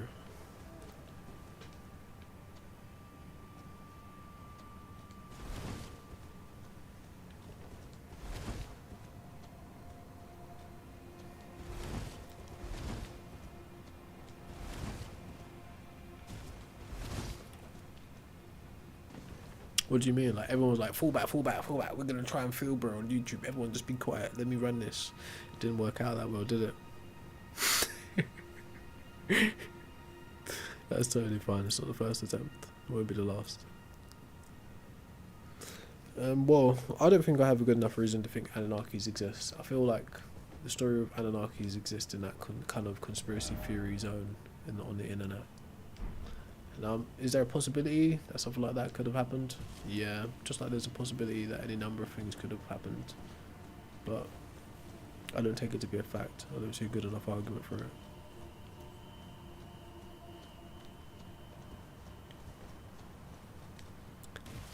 No, I never said everything exists when you observe it. I never said anything like that.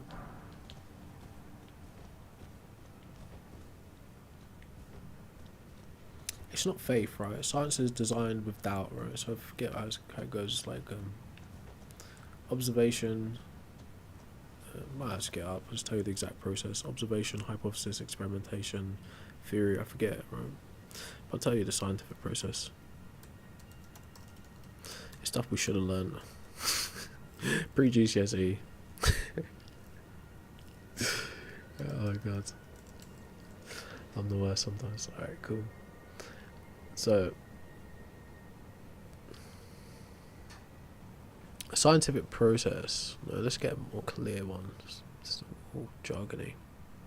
Identify a problem, come up with a question, gather data, that's the research, then hypothesis, right? You test the hypothesis via experimentation, and then hopefully it produces new data. There's a clearer one than that though.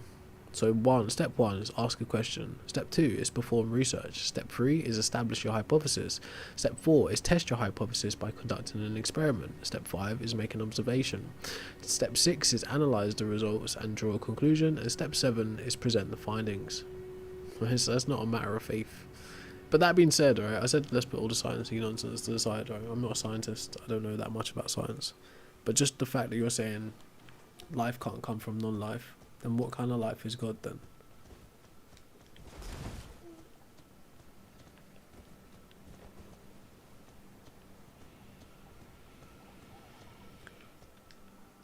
What's up, Hedgehog?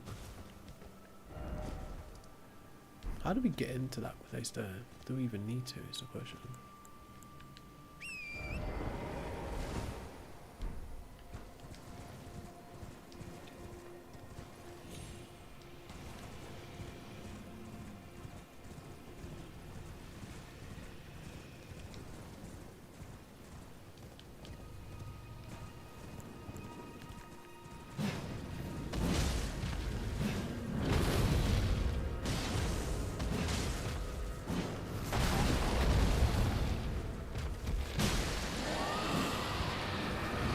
He's gonna bring his friend in. It's 1-on-1, bro. Oh, I knew it. Look. He's trying to wake up his friend in the slide. Get away from me.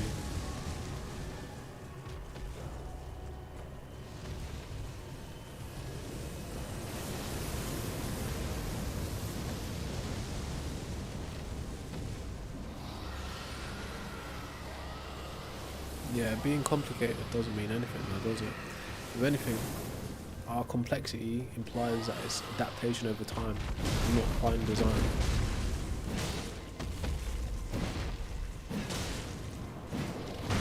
It's like think of an onion, it's layers. Just doing a Shrek reference. I'm joking.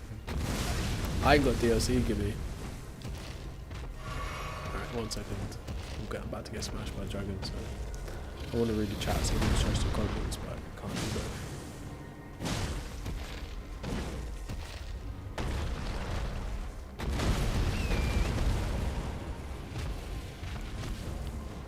Ah, it's 2 dragons now. Just gonna have to run away. Well, yeah, everyone is biased, bro. This is what goes back to that whole subjectivity point of view. Everyone is biased. There's no one that isn't biased.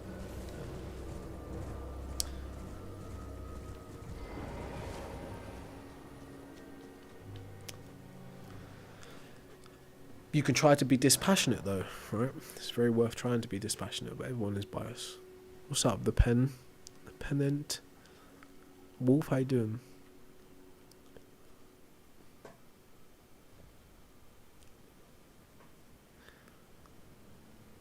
I hate that you've made that quote into a Friedrich Nietzsche quote. That's so annoying, but that's pretty funny.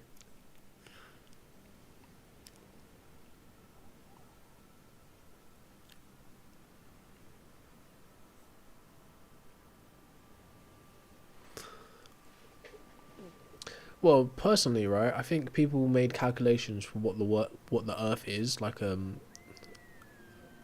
is it oblate spheroid? Basically, it's a sphere, but it's kind of pointed at there just like an egg. I think those calculations were made long before we had satellites to take pictures of the Earth.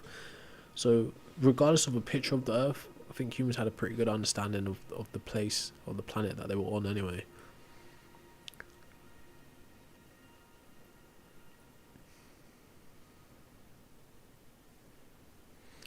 What do you mean by luck? Just think for a second. I am thinking for a second. Maybe I've committed the sin of thinking too much. Alright. Damn, Hedgehog, you said a lot.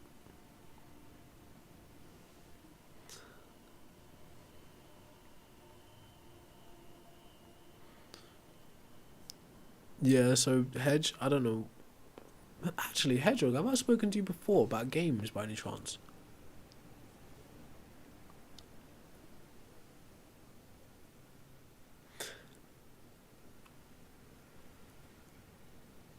Yeah, but abiogenesis is way more of a solid explanation than man in the sky spoke everything into existence, made humans out of dust. It's a better explanation, right? It's more robust. Nope, I don't have free will, Henry. Do you have free will? How do you know if you do? Do you have the free will to refuse free will?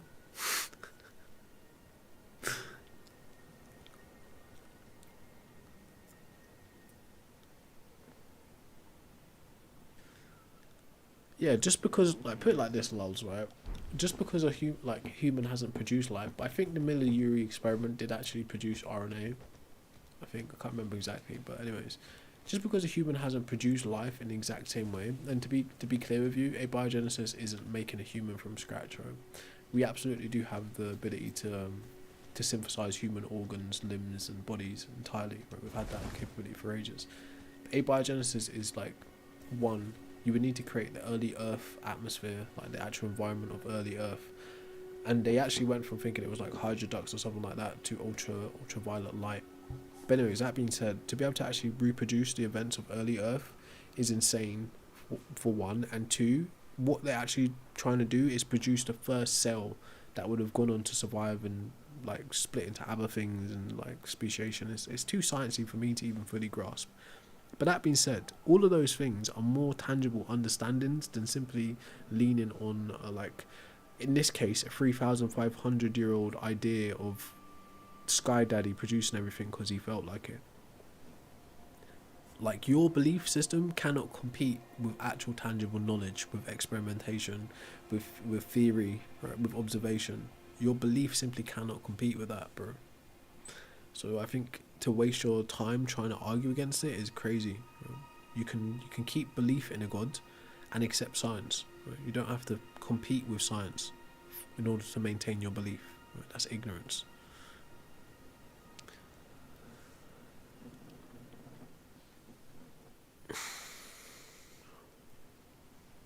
Oh, I have an understanding of free will. Right? I used Oxford Understanding. It's The power to act free from the constraint of necessity or fate, or at one's own discretion. The power to act free from the constraint of necessity or fate, or at one's own discretion. Right?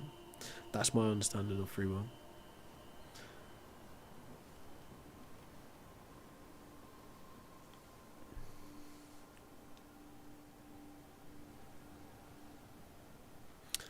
Anyway.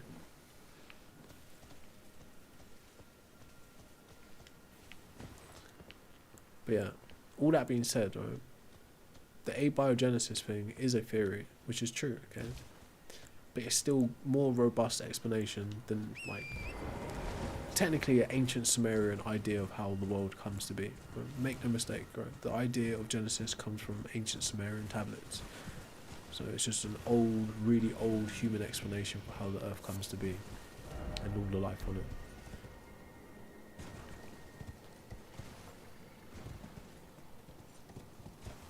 Sometimes, Bailey, yeah, that's true. I would say that's the third phase of God making for societal or social cohesion. So at that point, yeah. I don't think that was the initial idea of gods, though. I think the initial idea of gods was just to fill an unknown, something that terrified humans, to help them survive. Then over time, the use of gods became more pragmatic, like what you're saying, developing moral arbiters and stuff like that. But that still could have all been built from operating from a place of fear of the unknown mostly. It's my opinion though. Right, we've got to get down there from there. I want to spend time exploring this area, but it's too bloody big.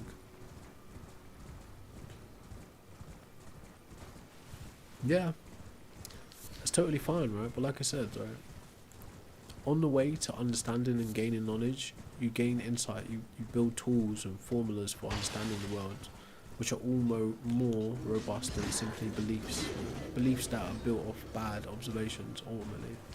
Well, not even bad observations, just like bad conclusions of observations. Yes, you're absolutely right. Abiogenesis could be proven wrong at some point, right? Something else could be the case. Any number of things could be the case, which is granted.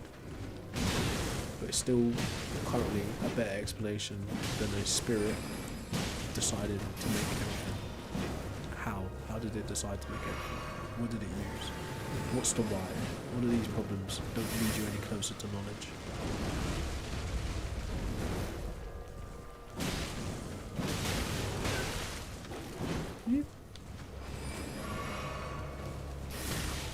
I always try to jump over stuff.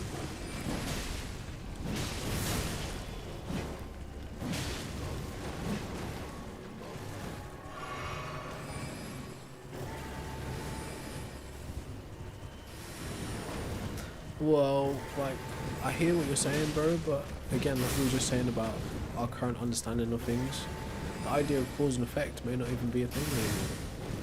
It might appear that way to us on a human level, but it might not actually be a thing, which is scary. But I was looking at it earlier on, like the problem of causal influence and the problem of simultaneity. Everything could be happening at once, and then I've not fully understood it yet myself, but entropy comes into it as well. So the idea of entropy is what gives us the illusion of order in cause and effect, but things could be happening simultaneously. And because our minds can't comprehend things happening simultaneously, we perceive it as ordered, e.g. cause and effect. But the reality is cause and effect isn't actually a law. It's an observation based on human thinking.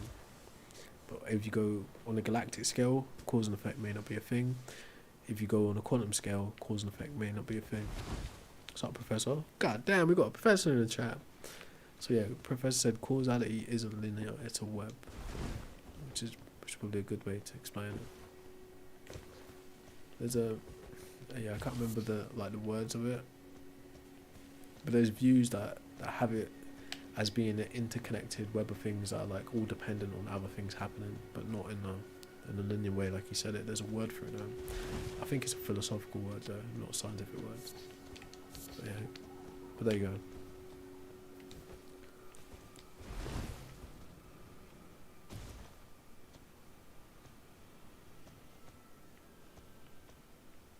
What do you mean? I've heard of James Tor. I think I've seen James Tor argue with that professor dude. The YouTube guy. I think so, anyways.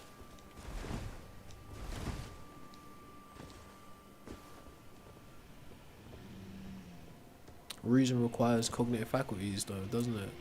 Is it?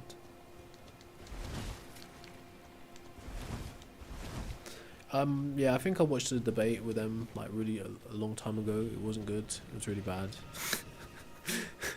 I've seen like the fallout ever since, but yeah, I don't know what to tell you. Like I said, right, I'm totally fine for abiogenesis not being a thing, but it still has more explanatory power than God spoke things into existence. In simple terms. Sup, Katrina? Thanks for the rose. Sup, Code. Not bad. How was your day?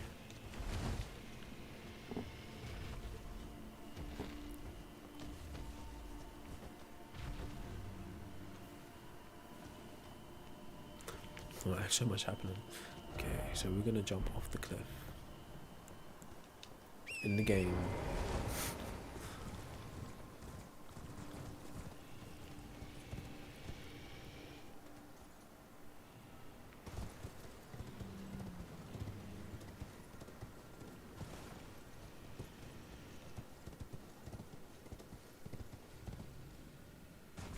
I'm not saying he's not good. I'm saying the debate that I watched wasn't good.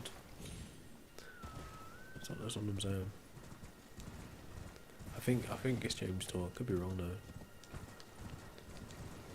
I'm not making any claims to that. I just don't know. Oh, I still ain't got that lightning katana. That's a good shout. Didn't you say it was in the lake or something? Where did you say it was? Because we done knocked earlier on. I still haven't come across it, I don't think. This is the base game, bro. I ain't played the thing yet. The DLC yet either. No, the reason I'm not in a place where I believe in God is because I'm in a place where I've realised humans invented God. Humans have invented all known gods. That's what I'm saying. If something requires faith, imagination or belief to interact with it, then it's not real, right, by the standards of what's real. And at that is functionally non-existent. It doesn't operate as an independent agent. It's happening inside of your brain.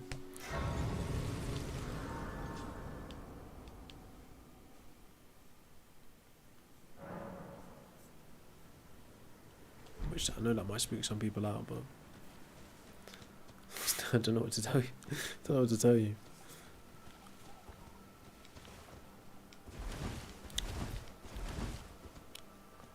Well, shit. That's your opinion, right? You're entitled to your opinion, but as for the reality that we're both living in currently. Exactly, but what is your evidence of God inventing humans? This is the problem, right? You're fighting against everything that is like testable, observable, knowable even, in favour of a belief you've inherited. Not even a belief you've like devised for yourself. You just inherited a belief without question, and yet you're arguing with things that you can actually observe and test. It doesn't make sense. What's up, Batty? Batty. Alright, we can't get in here apparently. Let's go check our quest line out. Alright.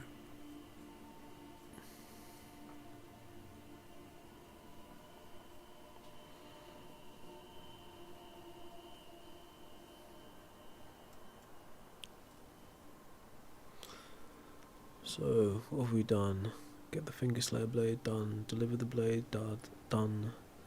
Get the miniature Rani done. Defeat Baleful Shadow done. Get the key done. Get Dark Moon Ring. I think I've got that done. Traverse Lake of Rot. Navigate the Lake of Rot and defeat Astel done. Reach Moonlit Altar. Take the elevator up to Moonlit Altar. Go to the Cathedral of Manus. That's what we need. Moonlit Altar. That's Rise.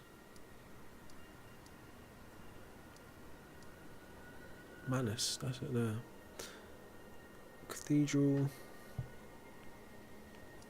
Place the ring on Rani's finger to receive the Dark Moon Great Sword.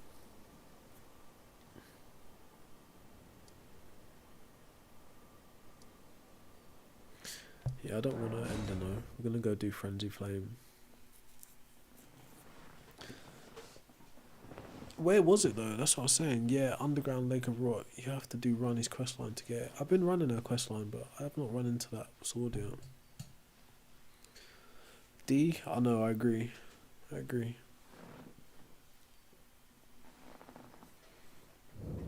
Bro, this is like my 4th playthrough. I know it doesn't seem like it, how trash I play, but I can say I've been here before.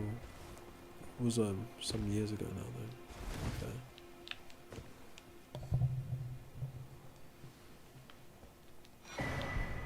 Game is great though.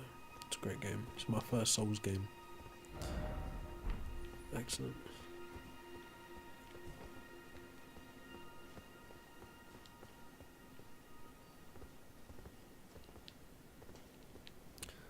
Well, I just told you, bro.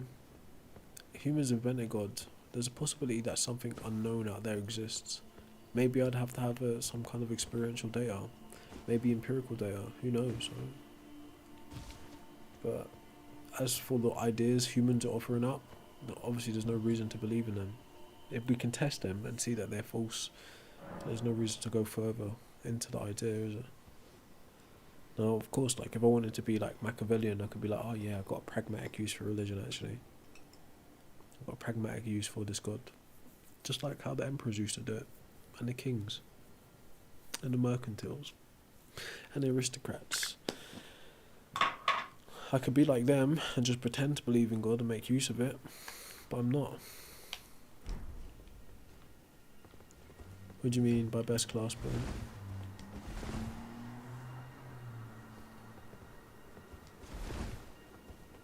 What's up, yellow?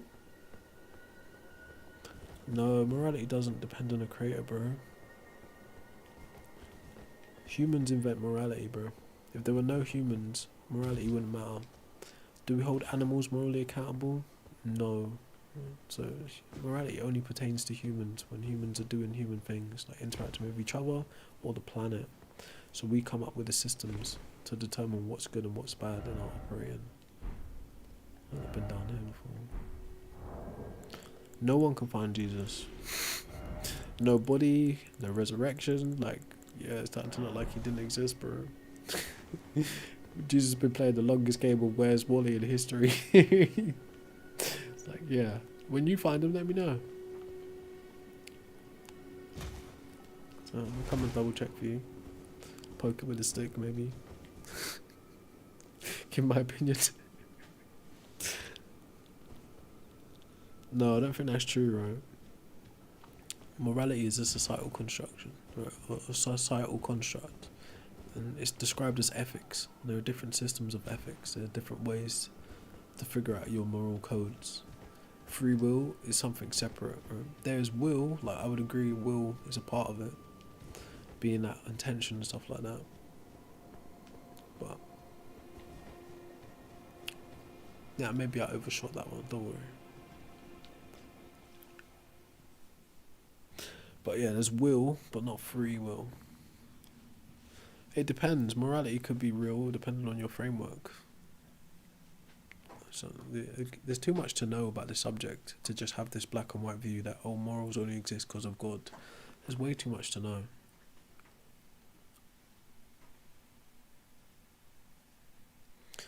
Towards the left side of the lake.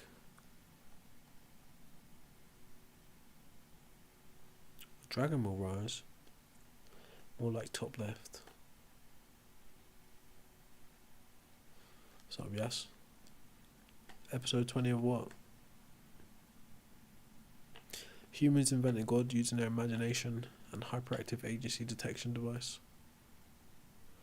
Yes, morals can exist without a God. You can have humanist morals. You can have, well, technically all morals are humanist because there is no evidence of a God existing, right? So technically all morals exist without a God when you actually deep it. Funny enough. So it was thee who would become my lord. Perhaps I I'm needn't have marrying you. known thee. I am pleased, however. Thou art a fitting choice. Any new philosophical breakthroughs? Not much. I'm getting It is there I shall find my getting leader. like hissed at by Phil Burrows, Travel the which is a good path sign. of the Lord. And In terms of once I insight, die, not really we in the shall realm of see each philosophy. other. got some once interest, more. learned some interesting political things. So, what about you?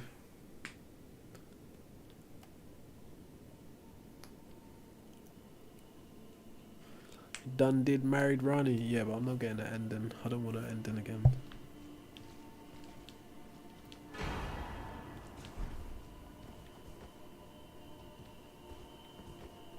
Good Wit. I've still never read 984. What's the best thing about it so far?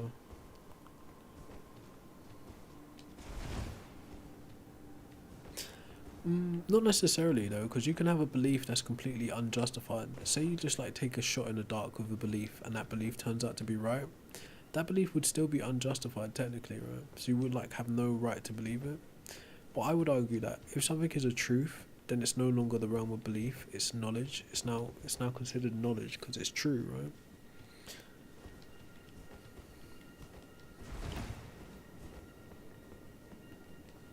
No way, bro. Like, even though like Julius Caesar tried to get himself deified, just like Alexander the Great and many other men before him, there's not a group of people walking around saying Julius Caesar is God, bro. So it's not the same. Julius Caesar is in like standard, would be treated with the standard historicity of a Napoleon, of a Abraham Lincoln, of any normal man. Okay, Jesus isn't the same as that. So no, to compare the two is crazy. 11 playthroughs with the Frostlightning katana. That reminds me, right? So let's check the area you said. Did you mean this area here, or somewhere else? That's the grave. They get in the grave. There's like a crawling dragon dude around here. There's like a irrigation type of system here. I think my mind can comprehend the idea of God because it was a human mind that developed every idea of God you've ever thought about. There's not an idea of God that didn't come from a human mind. It's not one at all. So you mean this area here? There. That could be absolutely anywhere. It's like when people point like, yeah, there. Where is there? No, I meant there, that way. Like, hold on, no, that way. Like, this is like bad pantomime, bro. It could be anywhere. Yeah, there. Alright, cool. No, but like I said, Izzard, right? There isn't that kind of. There's not as much. Like, put it this way, Julius Caesar, I think he shows up on coins. He shows up in other people's stories, right? Jesus doesn't show up in that capacity. Jesus is like truthfully, if you're dealing with the historicity of Jesus, Jesus would be considered a fictional character till proven otherwise.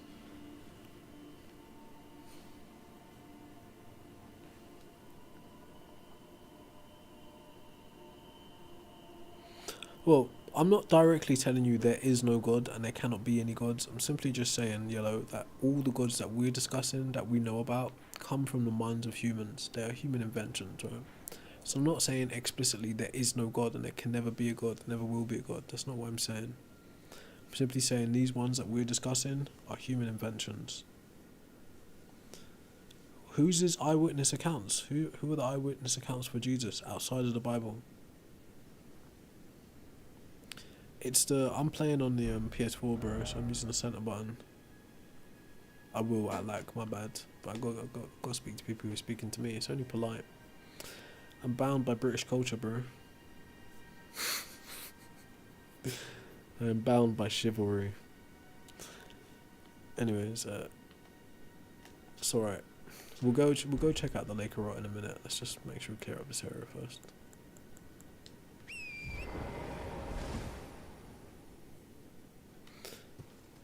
Well, personally, right, I don't deny Paul's account, right? Me, I don't get into scriptural critique. I learn from other atheists and other atheist historians on the internet too, right?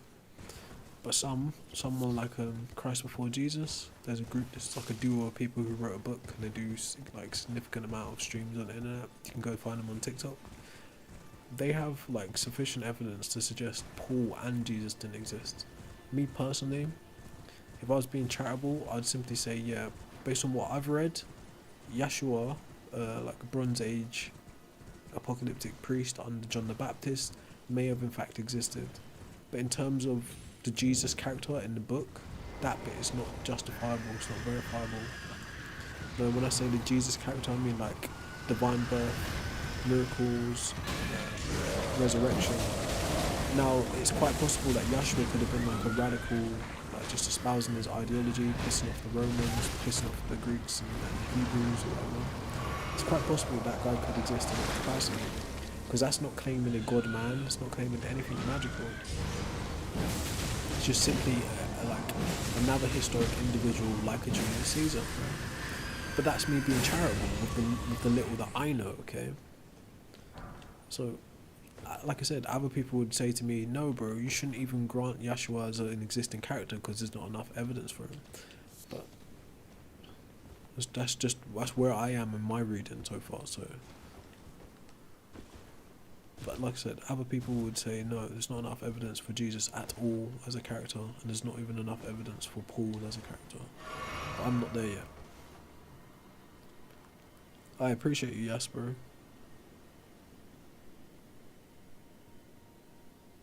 I miss what you said. Absurdism. Well, yeah, I don't know if you're still there in the background, yes, but the little bit I do know about 1984, England is definitely already there. A long time ago.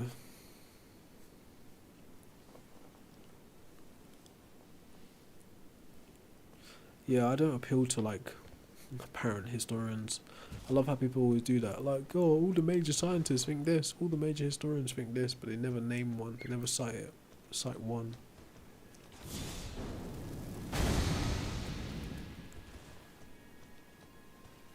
Nah, soldier, that's unlikely, right? When you think about the Roman Empire and the expansion of Christendom, the Jesuits, right?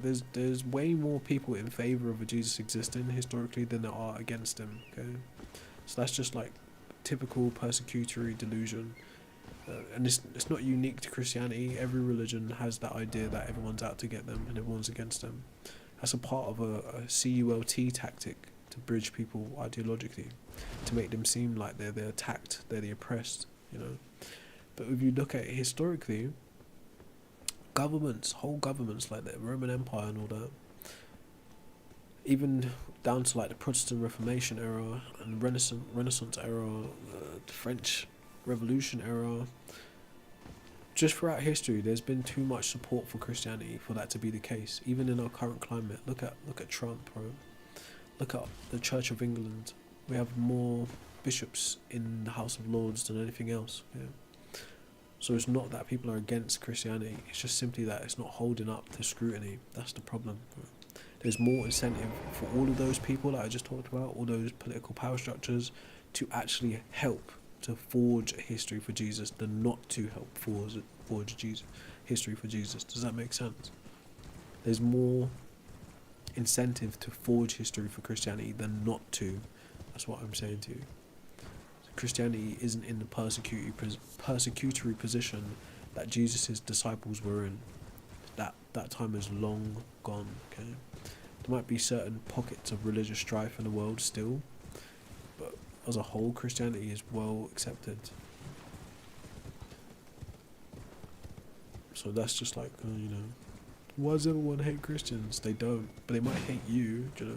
Maybe your particular brand of Christianity done some horrific things. Maybe your ancestors did some horrific things under the name of Christianity. So yeah, they might hate you for that. But just as a religion, people don't hate the whole religion, as they should.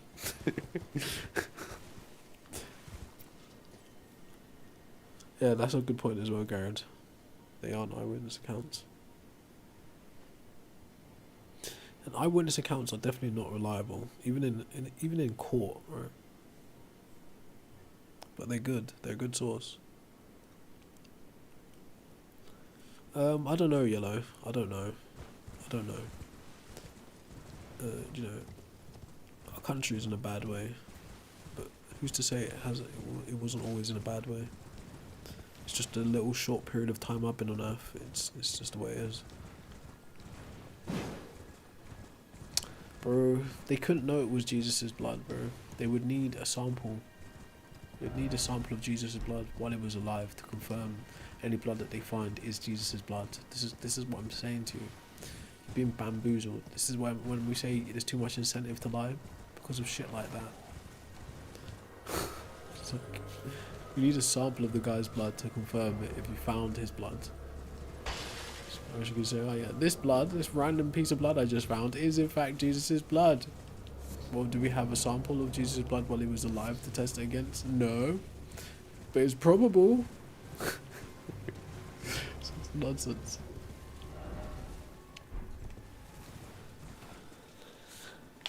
Fam. Alright, anyway, it's enough of the fantasy stories. Let's all go get something nice to eat on this Saturday. I'm thinking milkshake. How are you thinking? Thinking something nice and fatty.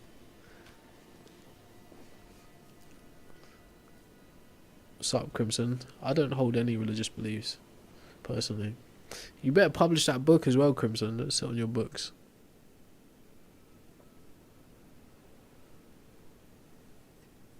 Caramel milkshake. I don't think I've ever had a caramel milkshake. I'm like a banana strawberry kind of guy.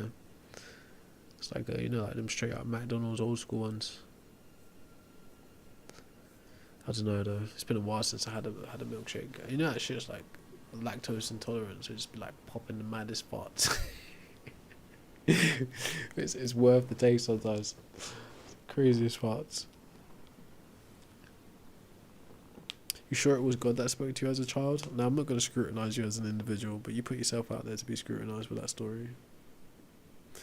Appreciate you, Yellow. But yeah, I might come back this evening. I might not. I've been here for 4 hours, and we've barely got 200 views, so... Truth has few friends. But I do appreciate all the people in the chat, though.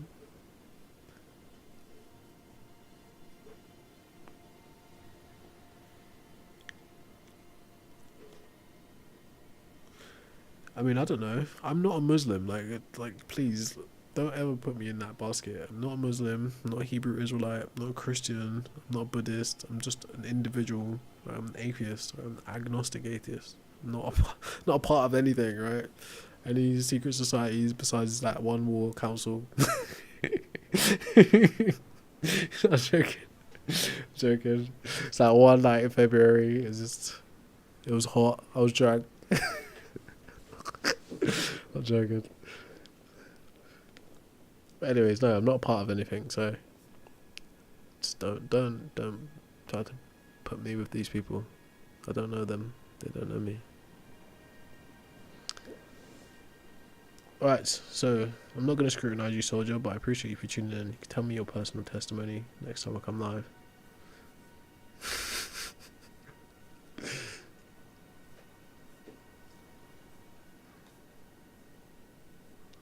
Oh, folks, there's like 25 people. Before I go, can we get a like on the stream? We've only got like 5 likes.